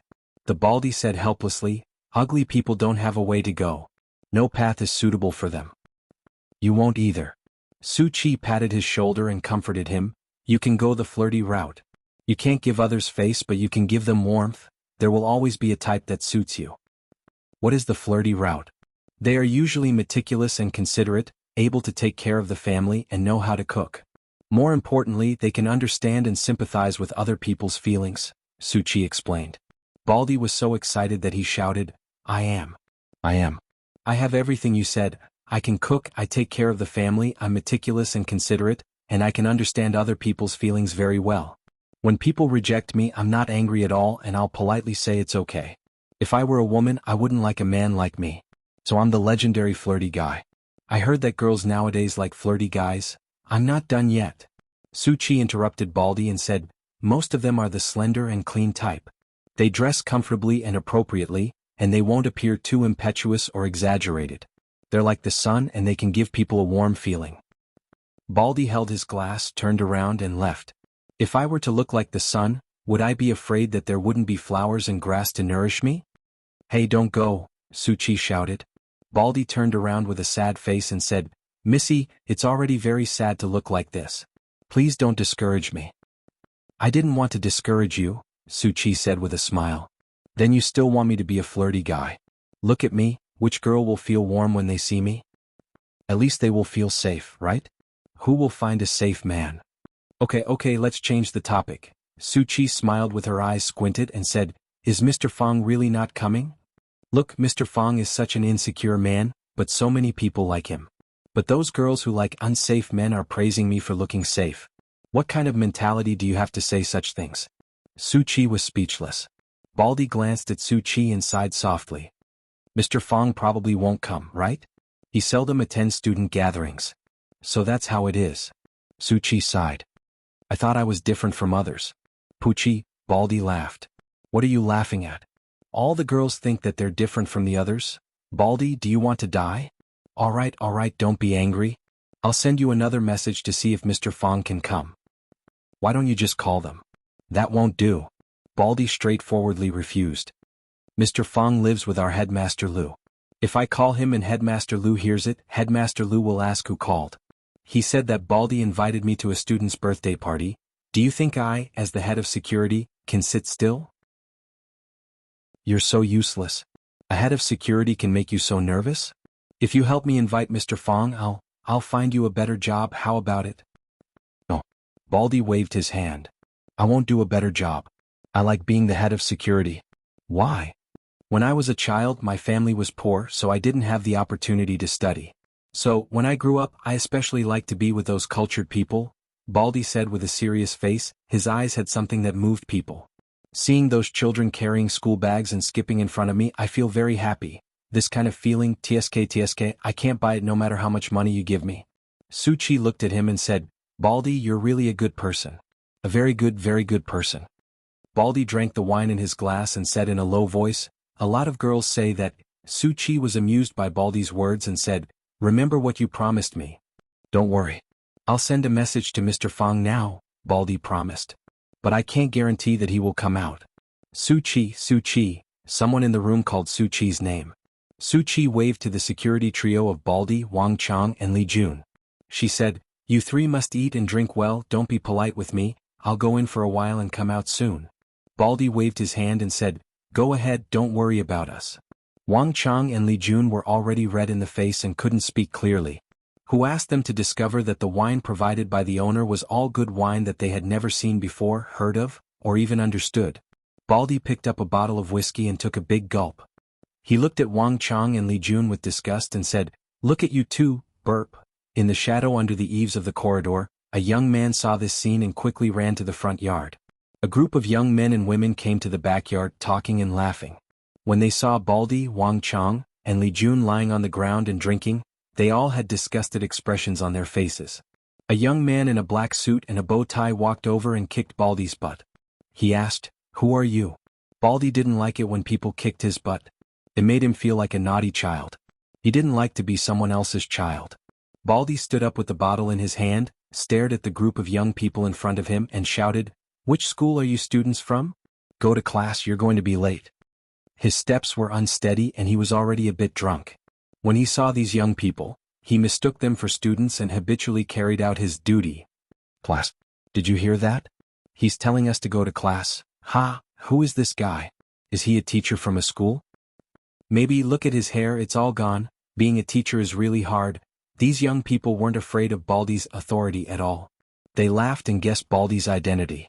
The man with the bow tie looked at Baldy and asked, "Are you teachers from a school?" Teachers from Rosefinch Secondary? Of course. Baldy struggled to open his eyes and looked at the young man in front of him and said, "No." "Then who are you?" The man with the bow tie looked at Baldy and asked. "We are Rosefinch Secondary Security," Baldy said with a proud face. "I'm the head of security." Security? Everyone looked at each other and felt like they were struck by lightning. Why are these security guards here? Did they sneak in? They can't come in without an invitation. If they can come in, they must have been invited by Suki. Suki's brain isn't fried, right? Why would she invite a group of security guards? Even if she wanted to have a uniform party, there's no need to have a security uniform party, right? The man with the bow tie waved his hand to signal for everyone to be quiet. He smiled at Baldy and said, "Is there a student named Fang Yen in your school?" Fang Yen? Baldy was stunned for a moment, then waved his hand and said, "No, he's not a student." "Then who is he?" The man with the bow tie asked with a dark look. Baldy looked into the eyes of the man with the bow tie and couldn't help but shiver. He sensed danger from the man's eyes. Stimulated by this strong sense of danger, he also sobered up. "Why do you want to know about Fang Yen?" "I'm just curious," the man with the bow tie said. "Tell me how about it. If he's not a student, then who is he?" "I can't tell you," Baldy said. "Why not?" The man with the bow tie asked strangely. "Because I'm worried that you'll hurt him," Baldy said. "I see a murderous glint in your eyes." The man with the bow tie squinted his eyes and smiled. "Why would we? We just want to be friends with him." "No, you're not," Baldy waved his hand. "I've seen many people you're not, sincerely looking to be friends." The man with the bow tie picked up a beer bottle from the ground, looked at the English words on it and said, "Then tell me, how should I be friends?" Smile. A smile that comes from the bottom of my heart. I'm willing to be friends with Fang Yen because he smiles at me like this. When he smiles at me, I feel like we've known each other for years. That's why I let him use the small boat that's under the watch of the security office, and even agreed to be his boatman. I guessed right, he really is a friend of a friend. You don't think my smile is good? The man with the bow tie looked up at Baldy and asked with a smile. It's not that your smile is bad, it's that your smile is terrible. What kind of friend would make people scared when they smile? Baldy said with a sincere expression. Hey Baldy, what are you talking about? Someone behind the man with the bow tie was unhappy. That's right, where did this little tramp come from? He's so ugly, seriously affects my appetite. The man with the bow tie waved his hand again, stopping everyone from attacking Baldy. He took out his wallet from his pocket and handed the stack of bills to Baldy, saying, As long as you give me an answer, this money is all yours. Baldy waved his hand and said, I can't do that. Also, let bygones be bygones. What bygones?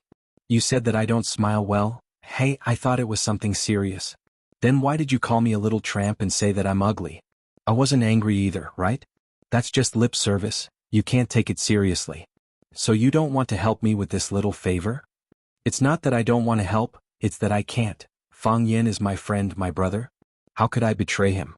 You really are ugly. The man with the bow tie looked at Baldy's drunken face and said. As he spoke, he raised the bottle in his hand and smashed it at Baldy's head. Crack. The bottle broke. Chapter 643. Southerners liked the view of the river. In their view, water represented gold. If they lived along the river, they would naturally make a fortune. The Pearl River side occupied the entrance of the Pearl River, and every inch of land was worth its weight in gold. Those who could live here were not simple people. I don't know if Baldy and the others came. If they found out that Suchi was holding a birthday party here, they would probably be scared to the point of wetting their pants. Thinking of Baldy and the others' surprised expression, Fang Yen couldn't help but grin. With such a group of funny friends around him, his life was full of lively and joyful elements. Fang Yen handed the invitation to the security booth. After the security verified the authenticity of the invitation, he saluted the car respectfully and opened the door to let them pass. Driving in the middle of the spacious driveway of the villa community, Fang Yen was not surprised at all. He had long guessed that Suchi's background was not simple, and the subsequent events had verified his guess again and again. According to the roadside signs, Fang Yen found Suchi's home without a hitch. Her home was really too easy to find. because the third house at the mouth of the river was where she lived. Therefore, the address on the invitation was written, Pearl Riverside 003 Building. Fang Yen parked the car in the spacious parking lot at the door and then walked toward the villa's small courtyard. Sir, please show me your invitation. The old butler at the door performed his duty dutifully. Okay. Fang Yen handed over the invitation in his hand. Mr. Fang? A surprised voice came over. Fang Yen looked up and saw Su Qi, who was wearing a white dress and a diamond crown on her head, quickly coming in his direction. The old butler bowed slightly to Fang Yen and said with a smile, "It seems that there is no need to verify it." Indeed. Fang Yen liked this polite and humorous little old man very much, so he said with a smile. Su Qi walked quickly to Fang Yen and said happily, "Mr. Fang, I have been worried that you would not come. If that was the case, I would be too disappointed. I was worried that the Birthday Star Guild would be disappointed, so I came," Fang Yen said with a smile. He handed over the gift box in his hand and said, "You look very beautiful today." "Thank you, Mr. Fang." Su Qi took the gift and said, "I've already said that you coming is the best gift I've ever received." Fang Yen made a shushing gesture and said, "Keep your voice down or the other guests won't know if they should take out their gifts." "Understood." Su Qi blinked and said to the housekeeper beside her, "Uncle Fu, don't tell anyone what I said. Otherwise humph." "Miss, what were you talking about?" "I'm deaf so I can't hear you," the butler said with a smile. The three of them laughed. Su Qi stepped forward and held onto Fang Yan's arm. She said, "Mr. Fang, let me introduce some friends to you." "Okay." Fang Yan nodded and said, "Are Baldy and the others here?" "Yes, they're drinking in the backyard." Su Qi said, "They're not used to the atmosphere in the front, so I let them enjoy the food and wine in the backyard. To be honest, I like the backyard too. It's quiet and comfortable there. Even the air in my lungs feels fresher." "Then I'll go to the backyard later," Fang Yan said. "But you're the birthday star today, so you're the focus of everyone's attention. You can't leave the guests and go to the backyard by yourself." "Sigh, I'm so pitiful." Seeing the little princess walk in with a man's arm, many people in the hall cast surprised looks at them. "Is that Su Qi's boyfriend? He looks quite handsome. The little princess of the Mei family has quite good taste. Is she an adult?" "Old Su, a hairy son-in-law is here today, but isn't it a little too early for him to be here?" In the middle of the living room stood an elegant middle-aged man in a white shirt. He looked at Fang Yan and Su Qi, who were walking side by side intimately, and raised his eyebrows imperceptibly. A beautiful woman in a light red cheongsam stood beside him. Seeing the man's unhappy expression, she said in a sweet voice, "Old Su, you feel uncomfortable seeing your precious daughter being intimate with another man? It's said that daughters are their father's lovers in their previous lives. This is indeed true." "Nonsense." The middle-aged man said in a low voice, "How old is Chi-Chi?" "She's only in middle school, but she's already brought her boyfriend home. Is this proper?" The woman held the man's arm and said, "Now that you're a father, you know how to blame your daughter? When you kidnapped me, we weren't even in high school yet, right? How old was I then? My dad said the same thing about you and you weren't convinced. How can it be the same thing?" The man said impatiently. "Do you know who that kid is? Didn't Su Qi bring him here? Why don't you just ask him yourself later?" The woman said. As the two of them were talking, Su Qi had already walked up to them while holding Fang Yan's hand. Su Qi looked at the middle-aged man and said to Fang Yan, "Fang Yan, this is my father, Su Boya." Fang Yan took the initiative to extend his hand to Su Boya and said with a smile, "Mr. Su, nice to meet you. You have a smart daughter." Although Su Boya didn't like Fang Yan, his good character prevented him from easily showing his emotions. Therefore, when Fang Yan extended his hand, he still very gracefully extended his hand to shake Fang Yan's. It was a very perfunctory handshake. Su Qi then pointed at the beautiful woman in the cheongsam and said, "This is my mother, Mei Xinjian." "Madam Mei, nice to meet you." Fang Yan extended his hand to Mei Xinjian again and said, "Your daughter is as beautiful as you." Mei Xinjian gave a refreshing smile and said, "Thank you, you really know how to talk." Su Qi pointed at Fang Yan and said, "This is our school's teacher, Fang Yan." "Teacher?" Su Boya and Mei Xinjian looked at each other and heaved a sigh of relief in their hearts. They knew that Rosefinch Secondary School rules were extremely strict. Teachers and students were definitely not allowed to fall in love. Su Qi looked at her parents' expressions and asked with a smile, "You two seem to be very worried? Could it be that you think I'm bringing my boyfriend back to see you?" Su Boya glared at Su Qi and said, "Su Qi, don't joke with the teacher like this. Su Boya took the initiative to extend his hand to Fang Yen, and his attitude suddenly became much more amiable and warm. He said with a beaming face, "Mr. Fang, welcome to Su Qi's birthday party. Fortunately, Su Qi is a sensible child and knows to invite the teacher. Otherwise, it would be a dereliction of our duty as parents." Fang Yen shook hands with Su Boya again and said, "Mr. Su, you're treating me like an outsider. I'm also very happy to be able to attend Su Qi's birthday party." Mei Xinjian looked at his daughter thoughtfully and said, "Su Qi, you have to take care of Mr. Fang. Don't be impolite." "Mom, don't worry. I definitely won't let Mr. Fang be thirsty or hungry," Su Qi said with a smile. She once again extended her hand to hold Fang Yan's arm. Fang Yan felt a little uncomfortable and wanted to avoid it, but he was worried that he would hurt her pride in front of Su Qi's parents. "Su Qi, let's not," Fang Yan said in a low voice. "How about this? You're my teacher and my elder. This is a very normal etiquette. Mr. Fang, you aren't thinking the wrong thing, are you?" Su Qi's gentle voice spoke into Fang Yan's ear. Fang Yan tried to avoid it once, but after failing he didn't try again. Wouldn't it be more suspicious if he made too big of a move in front of Su Qi's parents? Looking at Fang Yan and Su Qi's departing figures, Su Boya said with a smile, "It was a false alarm. So it's Su Qi's teacher. Su Qi looks gentle on the surface, but she's proud and aloof. She usually wouldn't take the initiative to bring strangers home. Today she took the initiative to invite Mr. Fang to her birthday party, which proves that this Mr. Fang is very capable. I'm afraid it's not just a teacher-student relationship, right?" Mei Xinjian sized up Fang Yan's back with a sharp gaze and said, "When did you ever see your daughter take the initiative to hold another man's arm? Other than you?" Su Boya's expression, which had just relaxed, froze again. Su Qi took out 2 glasses of iced gold wine and handed one to Fang Yan while holding the other herself. "Mr. Fang, thank you for coming to my birthday party." Su Qi raised the wine glass in the air and said, "I'm really happy. Come, let me offer you a toast." Fang Yan raised his glass and clinked it with hers, saying, "I just wanted to ask for a drink."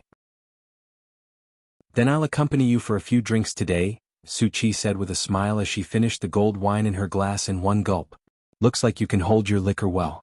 Fang Yan also finished the gold wine in his glass in one gulp. He looked at Su Qi and asked, "Where's my friend you said you wanted to see?" Su Qi looked around and said, "I didn't see him either. I don't know where he went to study earthworms. Mr. Fang, shall we have another drink?" Fang Yan drank 2 more glasses with Su Qi. In the process, people kept coming to talk to Su Qi and propose toasts. Fang Yan looked at Su Qi and said, "Su Qi, I saw a lot of people looking for you. Go do what you need to do. I'll go talk to Baldy and the others for a while." "All right. They're in the backyard. Mr. Fang, I'll go find you in a bit." Fang Yan had just walked to the backyard when he saw the bowtie man throw the wine bottle at Baldy. The wine bottle broke. Baldy's head was also bleeding. Baldy's body spun twice on the spot before falling to the ground with a bang. The bowtie man threw the wine bottle in his hand onto the grass and said with a face full of sarcasm, "A little security guard, I didn't expect him to be so loyal." Little security guards are not only loyal. Fang Yan walked towards Baldy step by step and said with a hint of anger in his voice, "They're also willing to stand up for their brother."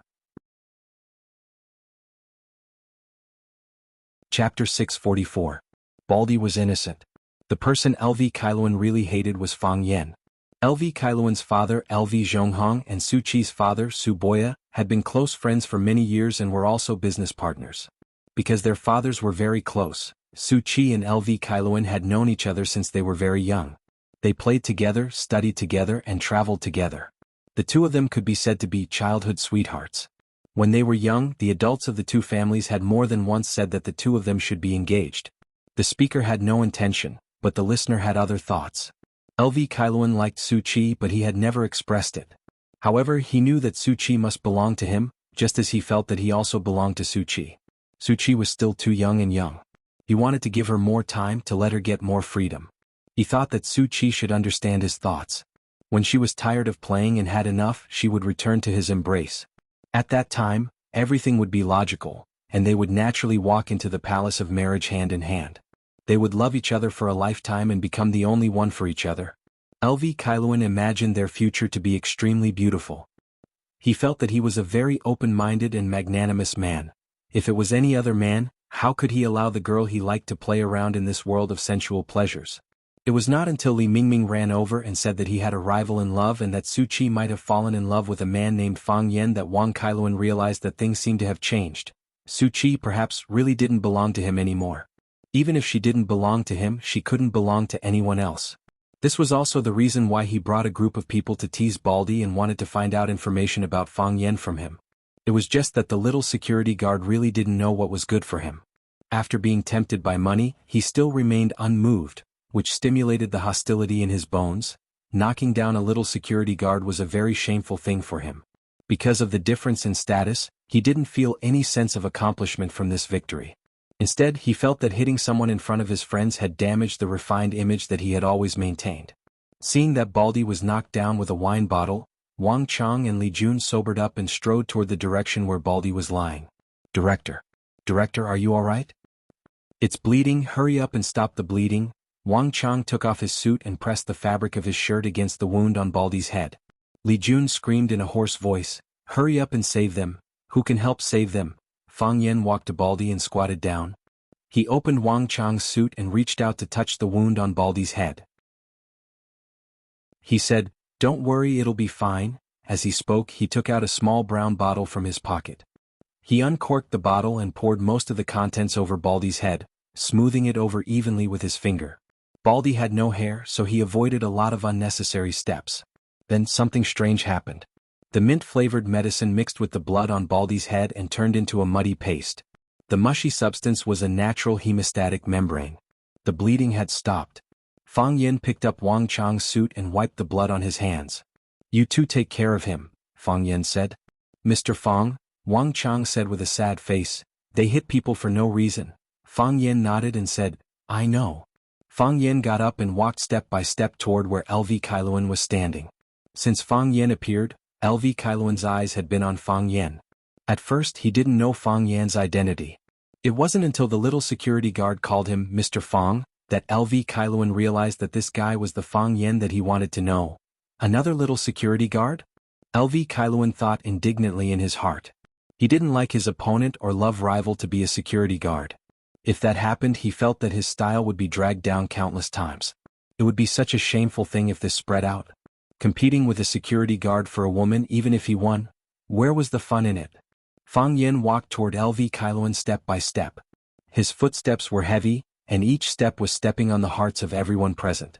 Bang, bang, bang, intentionally or unintentionally, everyone was calculating Fang Yan's steps in their hearts. He didn't have the intention to stop, as if he wanted to confront LV Kailuan face to face. LV Kailuan's pupils contracted slightly. He felt the invisible pressure brought by Fang Yan. He felt that each step was like knocking on his heart. His body was slightly trembling, and his calves were inadvertently shaking. He wanted to retreat, he wanted to run away. However, he couldn't do that. He was LV Kailuan, a high and mighty young master. He couldn't be scared away by a little security guard. Close. Infinitely close. Fang Yan walked in front of LV Kailuan. His eyes looked at LV Kailuan's eyes, and his chin was about to touch LV Kailuan's nose. As long as he pouted, it was possible for him to kiss LV Kailuan's hair. Because of his height advantage, he looked very aggressive. Fang Yan could hear LV Kailuan's rapid breathing, and he could feel his fierce heartbeat. He knew that he was afraid and he knew his emotions well. You, LV Kailuan opened his mouth to say something harsh, but found that he didn't have that kind of courage at all. He didn't know why, but his pride, his self-esteem, and the arrogance and hostility in his heart all disappeared in front of this man. He knew that Fang Yan and Baldy, who was knocked down by him with a bottle, were companions, teachers, or security guards. He wouldn't care about such identities. However, he was afraid of him. LV Kailuan swallowed his saliva and said with a trembling voice, "What do you want to do?" "Do what you just did to my friend," Fang Yan said. LV Kailuan turned and ran. He didn't want to be hit in the head by the bottle. He didn't know why, but when this man said these threatening words in front of him, he believed that he could do it. Fang Yan didn't chase after him, but with a flick of his foot, an empty bottle flew into the air. When the wine bottle fell to a certain height, Fang Yan leaped up and kicked out with his leg. Bang! Fang Yan was like a superb football player, and the bottle became the football that the player kicked out. Without any suspense, the football hit the target, LV Kailuan's head. Crack! The bottle made a crisp cracking sound. LV Kailuan's body rushed forward a few steps, and then fell to the ground with a plop. Ah! A girl's scream was heard. Someone come, murder, murder! Security, security! Su Kailuan was injured. Hearing the crying outside, the people in the villa were alarmed and one by one they all ran out. A middle-aged woman in a black dress saw LV Kailuan lying on the ground, and with a scream she rushed toward LV Kailuan with large strides. Kailuan, Kailuan, what's wrong with you? Heavens, there's blood. As the host of today's banquet, Suboya hurriedly gave an order when he saw an injured person appear in the courtyard. He said, "Quickly send Kailuan to the hospital, there's a private hospital nearby." A few bodyguards in black rushed over, nimbly lifted LV Kailuan and ran outside. The middle-aged woman grabbed Suboya's arm and said, "Suboya, you have to give me an explanation." After saying that, she ran outside with her son who was being carried away.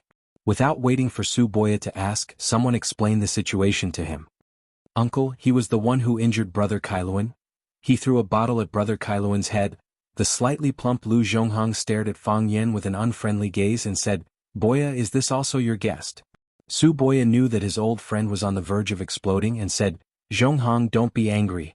Let's first clarify the situation." "How exactly can we clarify the situation?" Lu Zhonghong said bluntly, "They've already said it very clearly. This wretched tramp injured Kailuan and he used a bottle to smash Kailuan's head. Look at the bottle dregs on the ground, even the bottle was smashed by him. How ruthless must he be?" Suboya was also very angry that something like this had happened. However, this was a teacher brought by his daughter, so he had to at least maintain the appropriate etiquette. Suboya looked at Fang Yen and said, "Mr. Fang, what's going on? Did you really use a beer bottle to injure someone?" Fang Yen nodded and said, "Yes. That person just now. His name is Lu Kailuan? I was indeed the one who injured him." Mr. Fang, no matter how good Suboya's temper was, he couldn't hold it in anymore. "How could you injure someone? You're a teacher. Do you understand the meaning of being a teacher?" "I understand," Fang Yen said. "But I also hope that you can understand the meaning of another phrase, equality of all living things." Fang Yen pointed at the unconscious Baldy on the ground and said, "When you were rushing to send Lu Kailuan to the hospital, did you notice that there was another injured person lying here? Just like how you only saw Lu Kailuan being injured by a beer bottle, why didn't you see that there was another person injured by a beer bottle here? Was it just because the former was the son of a tycoon, and the latter was just a security guard? If you hadn't provoked him, how could he have been injured?"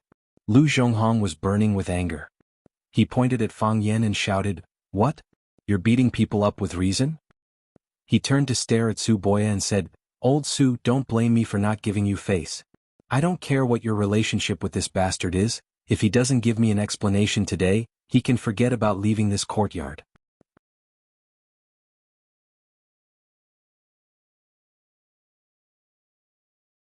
Chapter 645. In the eyes of parents, their own children were always the best. LV Zhonghong was certain that Lu Kailuan was the one being bullied. He was knocked down by those vulgar security guards using some dirty tricks. His son had received a high-quality education and had gone through strict aristocratic etiquette training. How high could the quality of a security guard be? Beating someone up without saying a word, wasn't that something they would do? His own son being knocked out with a wine bottle was something unbearable to LV Zhonghong. Who wouldn't have a temper when they were rich and had a good background?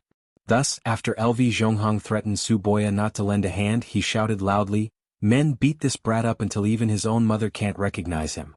Pay him back double for how he treated Karen." Clang clang clang, two burly men dressed in black walked out from the crowd and strode in the direction of Fang Yen. Tonight's birthday girl, Su Qi, was in the inner room dealing with the praises of a few elders. When she heard the screams outside, she quickly ran out. When she came out, she happened to see LV Zhonghong instructing the bodyguards to teach Fang Yen a lesson. "Uncle LV, Uncle LV," Su Qi lifted her skirt and quickly ran in front of Fang Yen. She used her frail body to shield Fang Yen and looked at LV Zhonghong with a pleading expression, saying, "Uncle LV, is there a misunderstanding? He's my teacher, how could you let someone hit him?" LV Zhonghong's expression was slightly kinder when he faced Su Qi because he knew that her father was Suboya, but her mother was Mei Xinjian. His voice was still filled with anger as he said, "Teacher? Just because a teacher is a teacher he can casually hit someone? Even if a teacher hits someone in school, it's considered corporal punishment. I can sue him. If a teacher hits someone outside the school, he's a hooligan, a wretched scoundrel. He even dared to hit someone with a wine bottle. Which school's teacher would dare to do such a thing? What kind of teacher is such a person? He's nothing more than a bandit. Su Chi turned around to look at Fang Yen and said, Uncle Lu, Mr. Fang wouldn't hit someone for no reason, right? In between, Su Chi, what do you mean? LV Zhonghong's anger flared up again. He wouldn't hit someone for no reason. In other words, Karen deserved to be beaten up? Does he deserve to be smashed in the head with a wine bottle? Uncle Lu, that's not what I meant. I just hope that everyone can calm down and analyze the truth together. In the face of LV Zhonghong's aggressive attack, Su Chi was still calm. He looked at LV Zhonghong with spirited eyes and said with a sincere expression. Seeing his beloved daughter speak up for Fang Yen, Su Boya had no choice but to step forward to calm things down. He looked at LV Zhonghong and said, Old LV, don't be rash. Why don't you just listen to the person in question? We're not people who can't tell right from wrong. Just be quiet. You want to talk about it? Old Su, it's easy for you to say. My son was beaten until he fainted. What else can he say? What can he say? The person in question is still fine, but I won't listen to what he has to say. Su Boya pointed at the young people in the courtyard and said, Aren't they standing together with Karen? Why don't we just listen to what they have to say? Su Boya turned around and swept a glance at the young people. He said, You must tell the truth. Don't be biased or hide anything. Su Chi turned to look at Fang Yen and said, Mr. Fang, tell us the situation first. Fang Yen nodded and pointed at Baldy, who was lying on the ground. He said, When I came, I saw Karen use a wine bottle to smash my friend to the ground. So, I used the same method to knock him to the ground. Those who humiliate others will be humiliated by others. Those who hit others should naturally be beaten back. You bastard. What LV Zhonghong couldn't stand the most was Fang Yen acting high and mighty, as if he was in the right and was trying to reason with him. Su Boya stared at a weak-looking young man and shouted, Su Li, why did Karen hit someone with a wine bottle? Because. Su Li carefully glanced at the young people around him. He didn't dare to answer his uncle's question. Su Li, tell the truth. Don't let others influence you, Su Boya shouted sternly. Because Karen was jealous, Su Li said softly. Karen heard that Su Chi had a good relationship with a guy with the surname Fang, so she ran over to ask the bodyguard who the person with the surname Fang was. The bodyguard refused to say, So Karen? Su Chi looked at Baldy guiltily. She didn't expect that the matter had started because of her. She knew how Karen felt about her, and she had always treated Karen as a very good friend because they had grown up together. However, that was all. How could friendship replace love? Someone must have overheard the conversation between her and Baldy in the backyard, and then Lu Kailuan came to cause trouble for Baldy.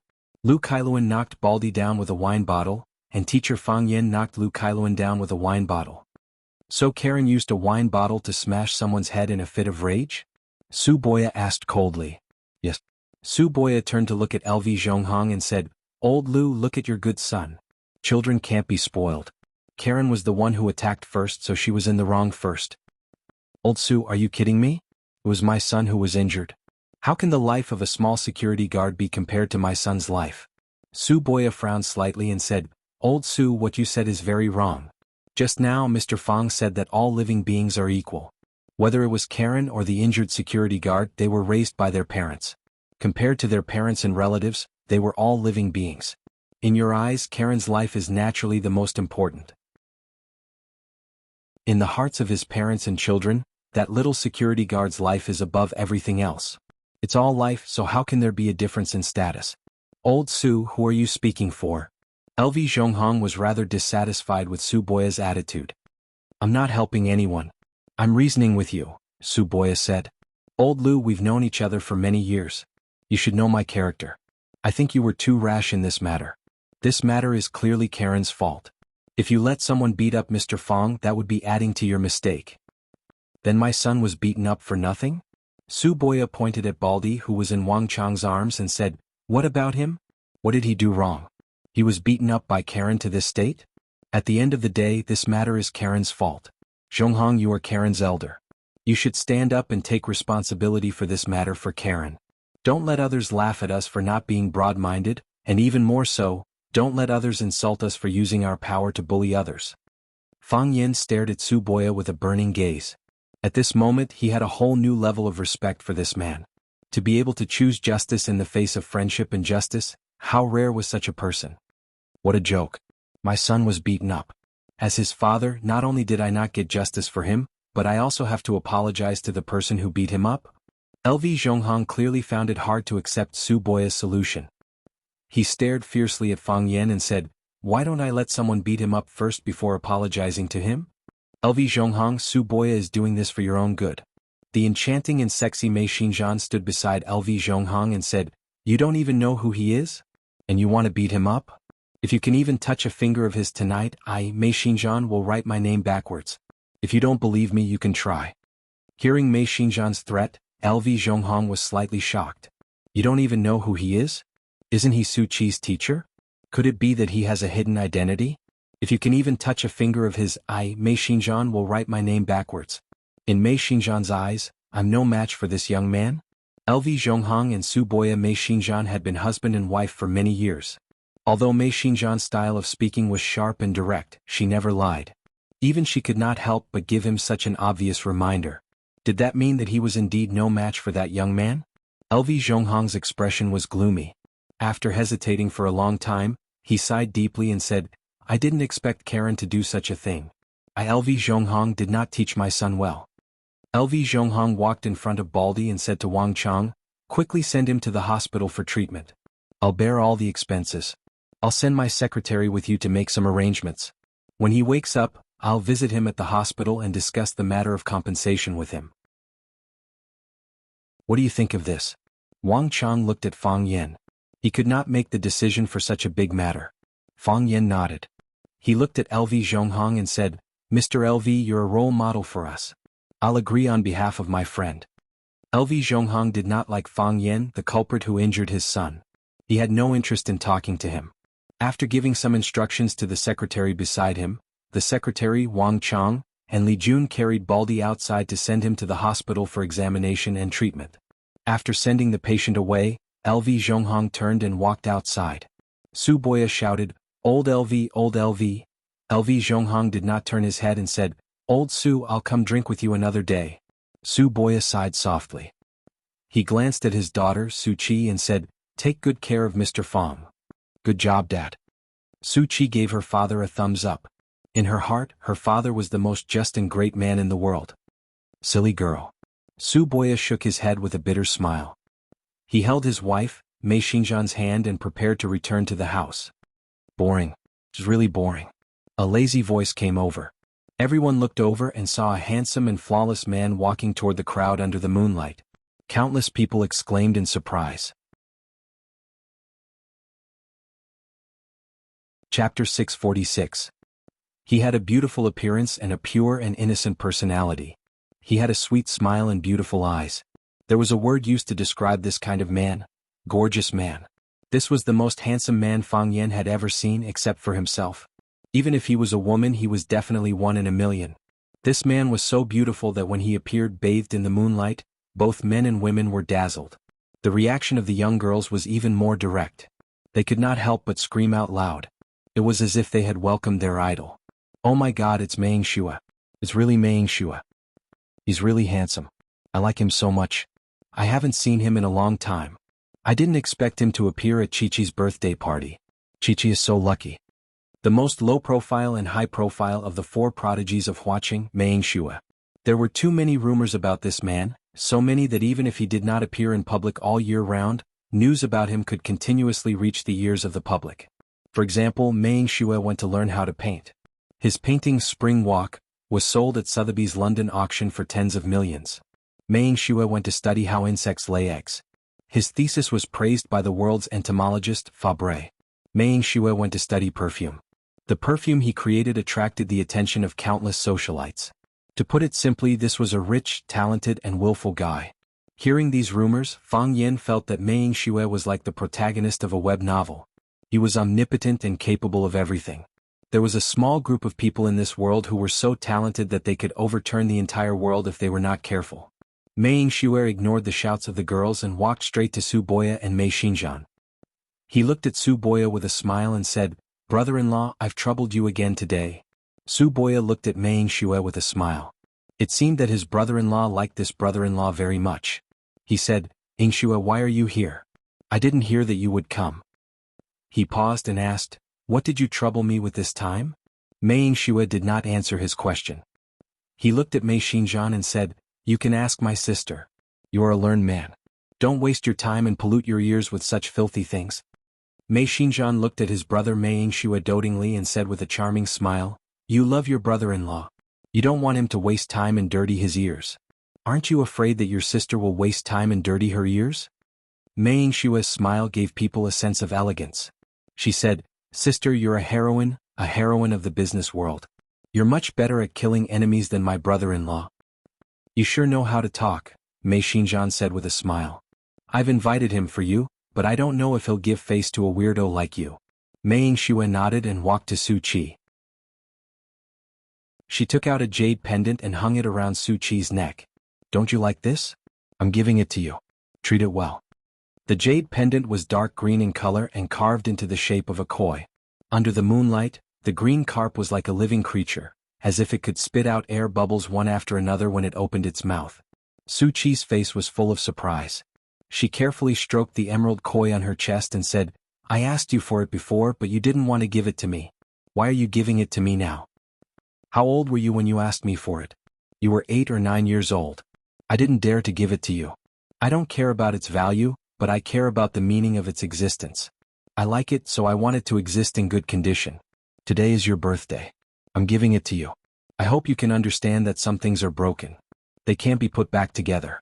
So, I hope you can cherish every choice you make like you cherish this koi. Happy birthday." Su Qi hugged Mei Yingxue and said, "Thank you, uncle. I hope you'll look better." Mei Yingxue smiled. He didn't feel embarrassed because of the little girl's praise. He said calmly, "I'll try my best not to let you down." The girl screamed again. It was as if Mei Yingxue hugged them too.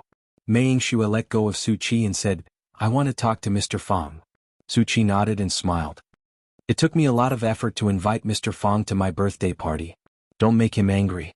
Mei Yingxue caressed the crown on Su Qi's head and said, "I won't. I'm just afraid that he'll make me angry." Mei Yingxue walked towards Fang Yan and extended his hand. He smiled and said, "Mr. Fang, I've heard so much about you. I hope you don't mind that I asked Su Qi to invite the guest on my behalf. After all, taking the initiative to look for him would only make him feel shameless. It would be best if he could have an artificial, chance encounter here. Please forgive me for being a little selfish." Well, everyone was in an uproar. They didn't expect Mei Yingxue, one of the 4 prodigies of Huaqing, to take the initiative to greet a teacher. Moreover, from Mei Yingshue's words, Fang Yan came because Mei Yingxue asked Su Qi to invite him. Among the 4 prodigies, Mei Yingxue was the most mysterious and the most arrogant. He didn't care about ordinary people. He didn't care about ordinary people either. Some people said that Mei Yingshue's eyes were straight because he only paid attention to what he wanted. Other people or things meant nothing to him. However, such a person with straight eyes actually took the initiative to walk towards Fang Yan. What did this mean? Who the hell is this guy? Why does young master Mei give him so much face? That's right. I've never seen Mei Yingxue take the initiative to shake hands with someone. Luckily LV Zhonghong didn't use force. Otherwise, Fang Yan held Mei Yingshue's hand and said with a smile, "Su Qi didn't tell me that young master Mei is treating." "Oh, is that so?" Mei Yingxue looked at Su Qi in surprise and said with a smile, "Chi-Chi is an independent person. It's hard to change her mind once she decides on something. She always thinks that socializing is a very boring thing. She also thinks that disputes and social occasions are even more boring.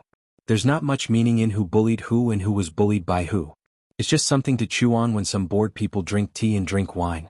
Because the painting in my hand was lacking the final stroke, I came a little late. I saw the end of the farce just now. Mr. Fang must feel that it's very boring, right?" "It's quite boring." Fang Yan nodded. He heard that Mei Yingshue's catchphrase was boring. It was said that in his eyes, there wasn't much that was interesting in this world. "But I had to do it. What a good had to do it." Mei Yingxue laughed heartily. It had to be said that this guy was really good looking when he laughed. Even a 100% straight man like Fang Yan wanted to look at him a few more times. The eyes of the women and young girls at the scene lit up. Some people even took out their phones to take pictures of him. This was really a world that valued appearance. Some people were born with the halo of a star. During the Wei and Jin dynasties, Wei Jie, a handsome man from the Western Jin dynasty, was surrounded by people everywhere because of his outstanding appearance. In the end, he died of illness due to the psychological pressure. At that time people said that he was stared to death. Fang Yin only hoped that the killing of Wei Jia would not happen again. It's just like how I don't like to see you but I have to do it, Mei Xue said. I'm curious.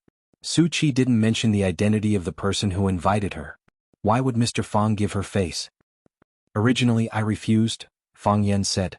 But I thought, what if I get an unexpected reward? Then you think this trip will be worthwhile? Whether it's worthwhile or not depends on young Master Mei's sincerity, Fang Yin said with a smile. The corners of his lips curled up slightly. He wanted to smile prettier than Mei Xue. However, his efforts were in vain. No one was looking at him. Those people kept staring at Mei Xue, pointing at him and pressing the shutter button on their phones to take pictures. It was as if Fang Yin was invisible. Am I no longer an idol? A terrifying thought surfaced in Fang Yan's mind. Mei Xue looked around and said, how about we find a quiet place to have a drink? A guest will do as the host pleases, Fang Yin said. Hearing that Mei Xue wanted to talk to Fang Yin in private, Su Boya took the initiative to greet them. He said, let's go everyone. Let's go inside and drink some tea. We still have to cut the cake later. Under Su Boya's lead, most of the people gathered in the backyard went back. Although the young women were unwilling, they were too embarrassed to stay there and be light bulbs, so they reluctantly followed them into the house. Su Qi looked at Fang Yin worriedly and said, Mr. Fang, I'll come find you later. Fang Yin nodded and said with a smile, don't worry, it'll be fine. Mei Xue looked at Su Qi with a smile and said, don't worry. I can't beat him. Uncle, you're so annoying, Su Qi said coquettishly and ran inside with a red face. Mei Xue looked at Su Qi's receding figure and said, don't you feel that these little girls' relationships are meaningless? How do you know? I've experienced too much, Mei Xue said calmly. Chapter 647. I've been through too much, Mei Xue said. His expression was calm, his voice was calm, and he didn't sound like he was showing off. He was just stating a fact that made people want to beat him up. Of course Fang Yin wouldn't do that. Because what Mei Xue said was exactly what he was thinking. Fang Yin had been through too much. Ever since he experienced Qin Yitian, Jiang Qin and Yuan Lin's ferocious, direct, or shy pursuit, Fang Yin had become accustomed to these young girls' love. No matter how hot they were, how could they be hotter than Qin Yitian? No matter how pure and sour they were, how could they be hotter than Yuan Lin? When Su Qi appeared, Fang Yin first looked on coldly from the sidelines, but then he repeatedly rejected and refused. Being liked by a young girl, wasn't that the charm of a charismatic uncle? It was as natural as an adult needing to eat and a baby needing to drink milk. Mei Xue made an inviting gesture, and Fang Yin followed him to the grape trellis in the backyard. There was a stone table under the grape trellis, and there were several stone chairs around the table. Mei Xue took out a silk handkerchief from his pocket and carefully wiped the surface of one of the stone chairs. When he was about to sit on it, Fang Yin snatched it from him and said with a smile, thank you. Young Master Mei is a very particular person. No wonder there's the word shui in his name. He loves to be clean. Mei Xue smiled and didn't care. He walked to the opposite side and wiped another stone chair. After wiping it clean, he lifted the back of his suit and slowly sat down. This way he wouldn't have his butt press against the suit and wrinkle it. Mei Xue waved his hand, and the waiter in black who was standing at the door ran over. Send a dozen beers over, Mei Xue ordered. Yes, sir, the waiter replied and turned to leave. Mei Xue looked at Fang Yin and said, today I want to drink a few bottles with Mr. Fang. Fang Yin looked at Mei Xue and said with a smile, I thought a gentleman like you would like to drink red wine or liquor. I like the malt aroma of beer, Mei Xue said with a smile. One of my favorite things is to sit under an overpass and drink beer, holding a dozen bottles of beer and sitting by the side of the road, admiring the expressions of every passerby. They were happy or sad or tired or trying to smile. I was glad of their little joys and sad of their little sorrows. When they were tired, I would feel tired. When they were happy, I would also smile. Every time I see someone, it's like I've lived with them for a second time. Seeing that Fang Yin was staring at him, Mei Xue once again showed his signature charming smile and said, under the bridge, drinking beer is the most appropriate. White wine is too tragic, like a poor beggar or a loser. The red wine was too exquisite and out of place with its surroundings. I like to be part of life. You are a philosopher, Fang Yin said. No, I am a person who enjoys life, Mei Xue corrected. Some people want to live, some want to live, and some want to live. But I am enjoying life.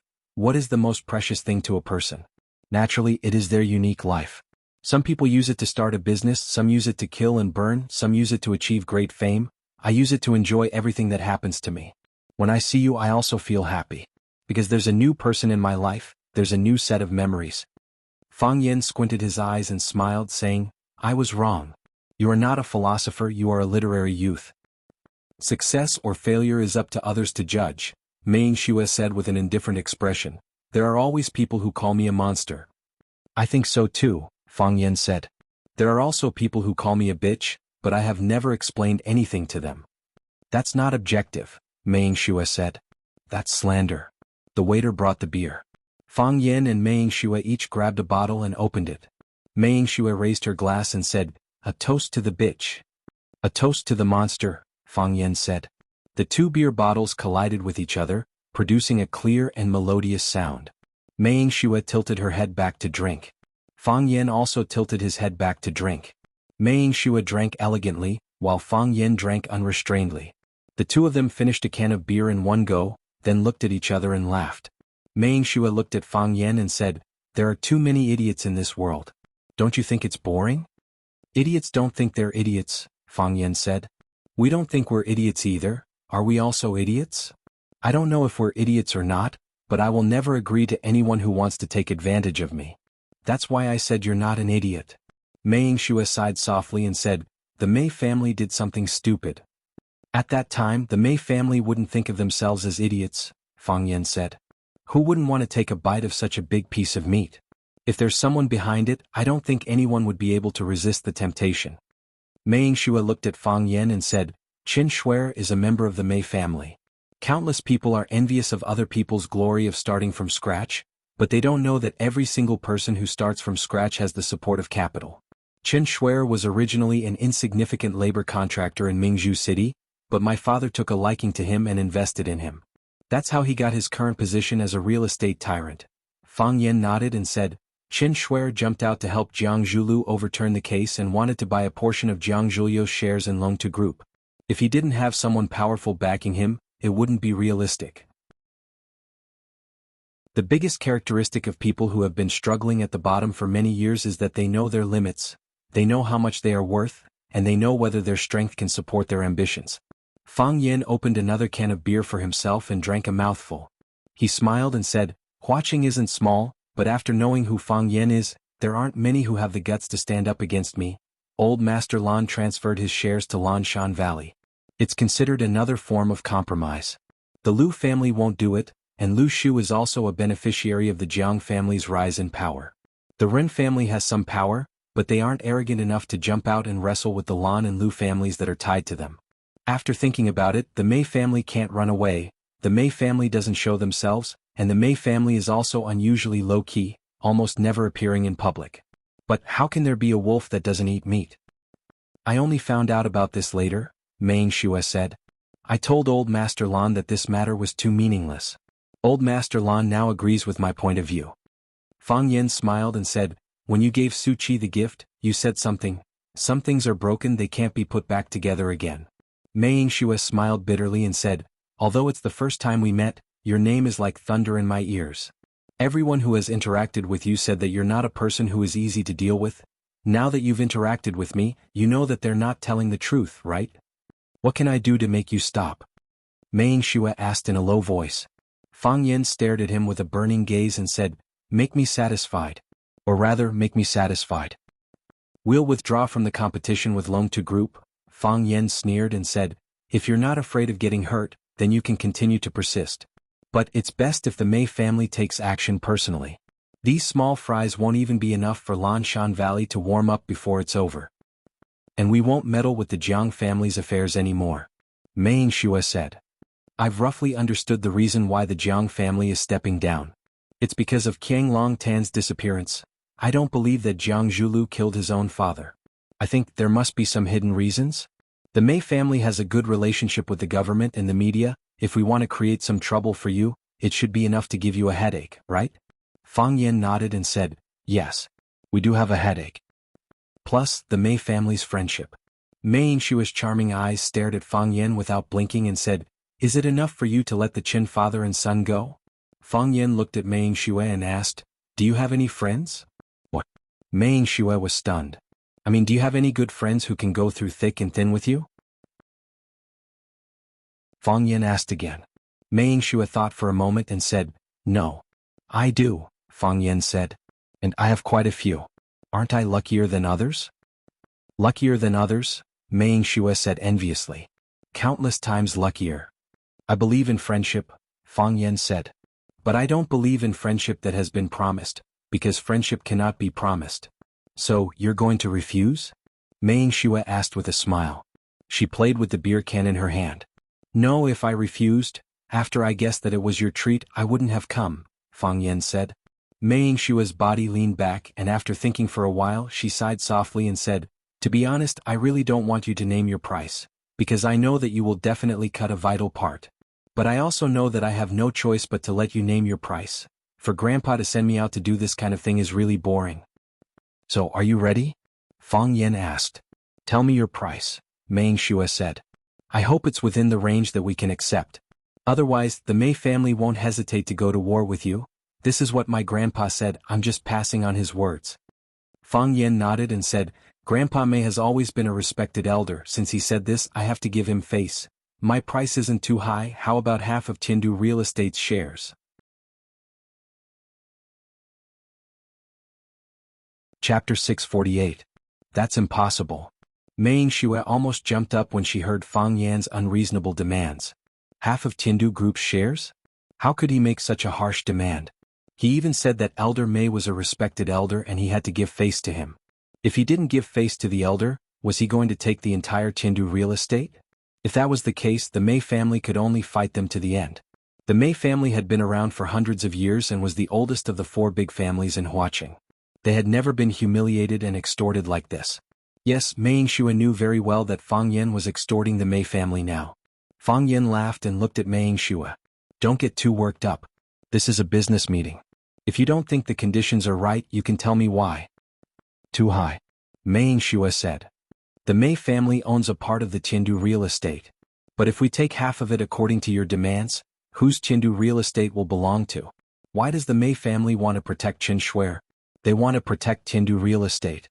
If the Mei family loses Tiandu real estate to protect Qin Shuer, then what's the point of Qin Shuer's existence? Is it just because he's an obedient idiot? So, Mr. Fang, don't you think you're putting the cart before the horse?" "Actually, I don't think it's high. Think about it, I have a bunch of brothers over there. They need to eat and drink with me, and Lan Guyu is a big guy and has a big appetite. If we don't ask for more, how can we make him full?" Fang Yan looked like he was a big brother who was thinking about his brothers. He lowered his head and thought seriously. "If you think it's too much, then we'll ask for 1/3 of the Tiandu shares. This time it can't be any less." Mei Yingxue wanted to refuse again, but when she saw Fang Yan's serious expression, she swallowed her words. He drank a mouthful of beer and said, "The Mei family did something stupid. We shouldn't snatch food from the tiger's mouth, but we shouldn't pay such a big price for it, right?" "Of course," Fang Yan said. "Of the 1/3 of Tiandu's shares, only a small part is to make up for our physical and mental losses. Most of it is to win our friendship." "Friendship?" Mei Yingxue almost spat out a mouthful of blood. "You have just told me that you believe in friendship, but not in committed friendship because friendship cannot be committed. Now you're using this illusory thing as an excuse to take away 1/3 of our Mei family's Tiandu shares? Do you think this is appropriate? If we agree, won't our Mei family become a laughing stock in the eyes of the people of Flower City? Do you have any true friends?" Fang Yan asked. "No." Mei Yingxue narrowed her eyes and looked at Fang Yan. "You just asked me this question." "I know I did. I just want to confirm your answer," Fang Yan said. "But I do. I have several good friends who have gone through thick and thin with each other. You can't trust your friendship. Why don't you trust mine? I want 1/3 of Tiandu Real Estate's shares," Fang Yan said. "That's my bottom line." "That's impossible." Mei Yingxue shook her head and refused. "The Mei family can't accept it and I don't want to accept it either. What if I give you another 5% of Longtu Group's shares?" Fang Yan said with a smile as he played with the beer can in his hand. Mei Yingxue widened her eyes and looked at Fang Yan in shock. Then, her expression became more and more relaxed. With a bitter smile, she looked at Fang Yan and said, "I really don't understand why the Mei family would want to be enemies with a guy like you. Maybe they think I'm easy to bully because of my gentle appearance. Fang Yan said. Every morning when I look in the mirror I think I'm easy to bully. You didn't want 1/3 of Tiandu Real Estate's shares. You wanted to tie the Mei family tightly to your ship. Mei Yingxue sighed softly and said, even if the Mei family agreed to your terms under pressure, it also pushed the Mei family to the opposite side. As long as there's a chance in the future, the Mei family won't let your life be too easy. Of course, with the three families working together, the Mei family's life in Huaqing will be more difficult than in the future. However, if you take the initiative to split 5% of Longtu Group's shares, not only will the Mei family not hate you because you want 1/3 of Tiandu Real Estate's shares, but they will also be grateful to you.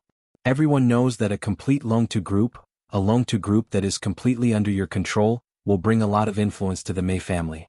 The future growth of the real estate shares is far less than the energy shares. There's another good news I can tell you, Fang Yan said. I've discussed it with Chaoga. Some of the Longtu Group's businesses and Chaoyan Technology's businesses overlap or even conflict with each other. Of course, because of some historical factors, both parties were in a competitive relationship at that time, so it's understandable that there are conflicts and contradictions. When I get a complete Longtu Group, I might consider merging Longtu Group into Chaoyan Technology and let it become a subsidiary of Chaoyan Technology that specializes in energy research, while Chaoyan Technology will expand into the field of high-tech products. Mei Yingshua's eyes lit up. She said, at that time, Longtu Group will rise to the sky in a single bound. With the help of Longtu Group, Chaoyan Technology will also become the most powerful high-tech company and energy company in Wuxia. No, its journey will be the whole world, the sea of stars. Now, are you interested? Fang Yan asked with a smile. Mei Yingxue raised the beer can in his hand and said, Mr. Fang, I didn't expect this result. This is much better than I expected. The rumors are true, you're not a person to get along with. However, you're also one of the smartest people in the world. Dealing with smart people has made me a little interested in things like business. In the past, I felt that this kind of scheming for small profits was really boring. Fang Yan raised his beer can and clinked it with him. He said with a smile, maybe it's because you're quite handsome. I don't know why, but I have a strong feeling in my heart that I don't want to hurt you no matter what. Mei Yingxue was surprised and asked in a low voice, you're not? I'm not. Mei Yingxue was obviously relieved and said, I'm not either. Fang Yan threw away the empty can in his hand and said with a smile, the negotiation time is over. I think you need to make a report to Old Man Mei. I'll take my leave first. Tell Old Man Mei that I've always admired him. Shanghai Cobra one-hit kill, I've heard his story many times. I'll definitely pass on your greetings. Mei Yingxue said with a smile. Fang Yan patted his butt, turned around and walked back into the house. He was a guest invited by Su Qi, so he had to say goodbye to the birthday girl before he left. When Fang Yan entered the house again, everyone's eyes were on him. Now no one could look down on him or ignore him. As long as they knew Fang Yan and Fang Yan's deeds, they would maintain a sense of respect and fear for him. Mr. Fang, hello? Mr. Fang, my daughter is in the second year of Rosefinch Secondary, her name is Li Lele. Mr. Fang, if you have time, come to our Triumph Club. Everyone he met would take the initiative to greet Fang Yan, and Fang Yan would smile and nod in greeting. He tried his best not to neglect anyone. The current Fang Yan was no longer the Fang Yan of the past. The current Fang Yan, whether he was willing or not, whether he accepted it or not, he was already in existence that attracted everyone's attention. His every word and action, every move, would attract the gazes and thoughts of countless people. He could make people jump, and he could also make people die with a single word. He knew his own strength, so he was more cautious than before. Spider-Man couldn't do bungee jumping willfully, Superman couldn't casually swing his fist, and the Flash couldn't easily have sex with his girlfriend. Mei Yingxue followed behind Fang Yan. Although his image was more outstanding, his body was taller, and his smile was more charming. But at this moment, everyone still felt that Fang Yan's existence was more dazzling. Except for those love-struck women. They stared at Mei Yingshue's pretty face and swallowed their saliva, as if they couldn't wait to pounce on him and lick him a few times. Fang Yan was really worried for Mei Yingxue, thinking, no wonder he usually didn't dare to go out. If he looked like him, it was even possible that he would be kidnapped and molested by a few female perverts. Su Qi and her parents were standing together, and the three of them were whispering something. Seeing Fang Yan and Mei Yingxue walking over, Su Boya's gaze had a strong sense of scrutiny. Mei Xinjian's smile was seductive, as if he knew everything like the back of his hand. Fang Yan looked at Su Qi and said with a smile, Su Qi, happy birthday. I'm very happy to be able to attend your birthday party, but I have some matters to attend to, so I have to leave first. Mr. Fong, it's time to cut the cake. Why don't you finish the cake before you leave? Su Qi urged him to stay. Fang Yen smiled and said, I appreciate your kindness, but to be able to see you happy is more important than eating the cake. See you at school. All right. I'll see you off, Su Qi said sadly. Fang Yen looked at Su Boya and said, Mr. Su, thank you for your warm hospitality. Mr. Fong? Su Boya hesitated for a moment, then said, I don't know if it's right to address you like this, but I really admire the profession of teaching, and I also hope that you can become a good teacher. I'll try my best to do that, Fang Yen said with a smile. Mei Xinjian took the initiative to extend her soft and smooth little hand to Fang Yen. Her fingernails were painted with black nail polish, and she looked strangely sexy. Mr. Fong, nice to meet you. We'll meet again, right?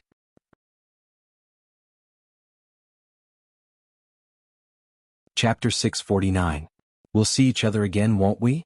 Mei Xinjian's words had a hint of friendliness in them, but Fang Yen didn't find it strange at all. Although it was their first contact and the two of them didn't communicate verbally, Fang Yen could already tell from her gestures that she was an extremely intelligent and opinionated woman. Su Boya was upright and unyielding. He looked more like an academic researcher like Fang Yan's grandfather Lu Gong.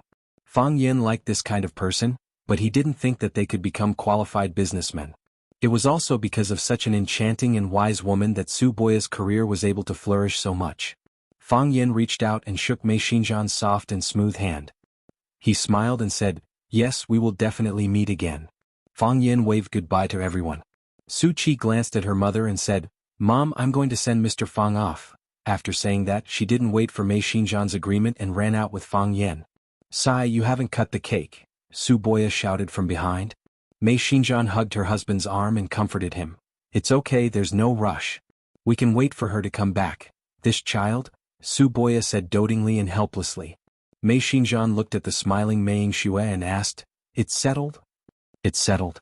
Mei Yingxue reached out for a glass of golden wine and carefully tasted it. Everyone says that he's a difficult person to get along with, but now it seems.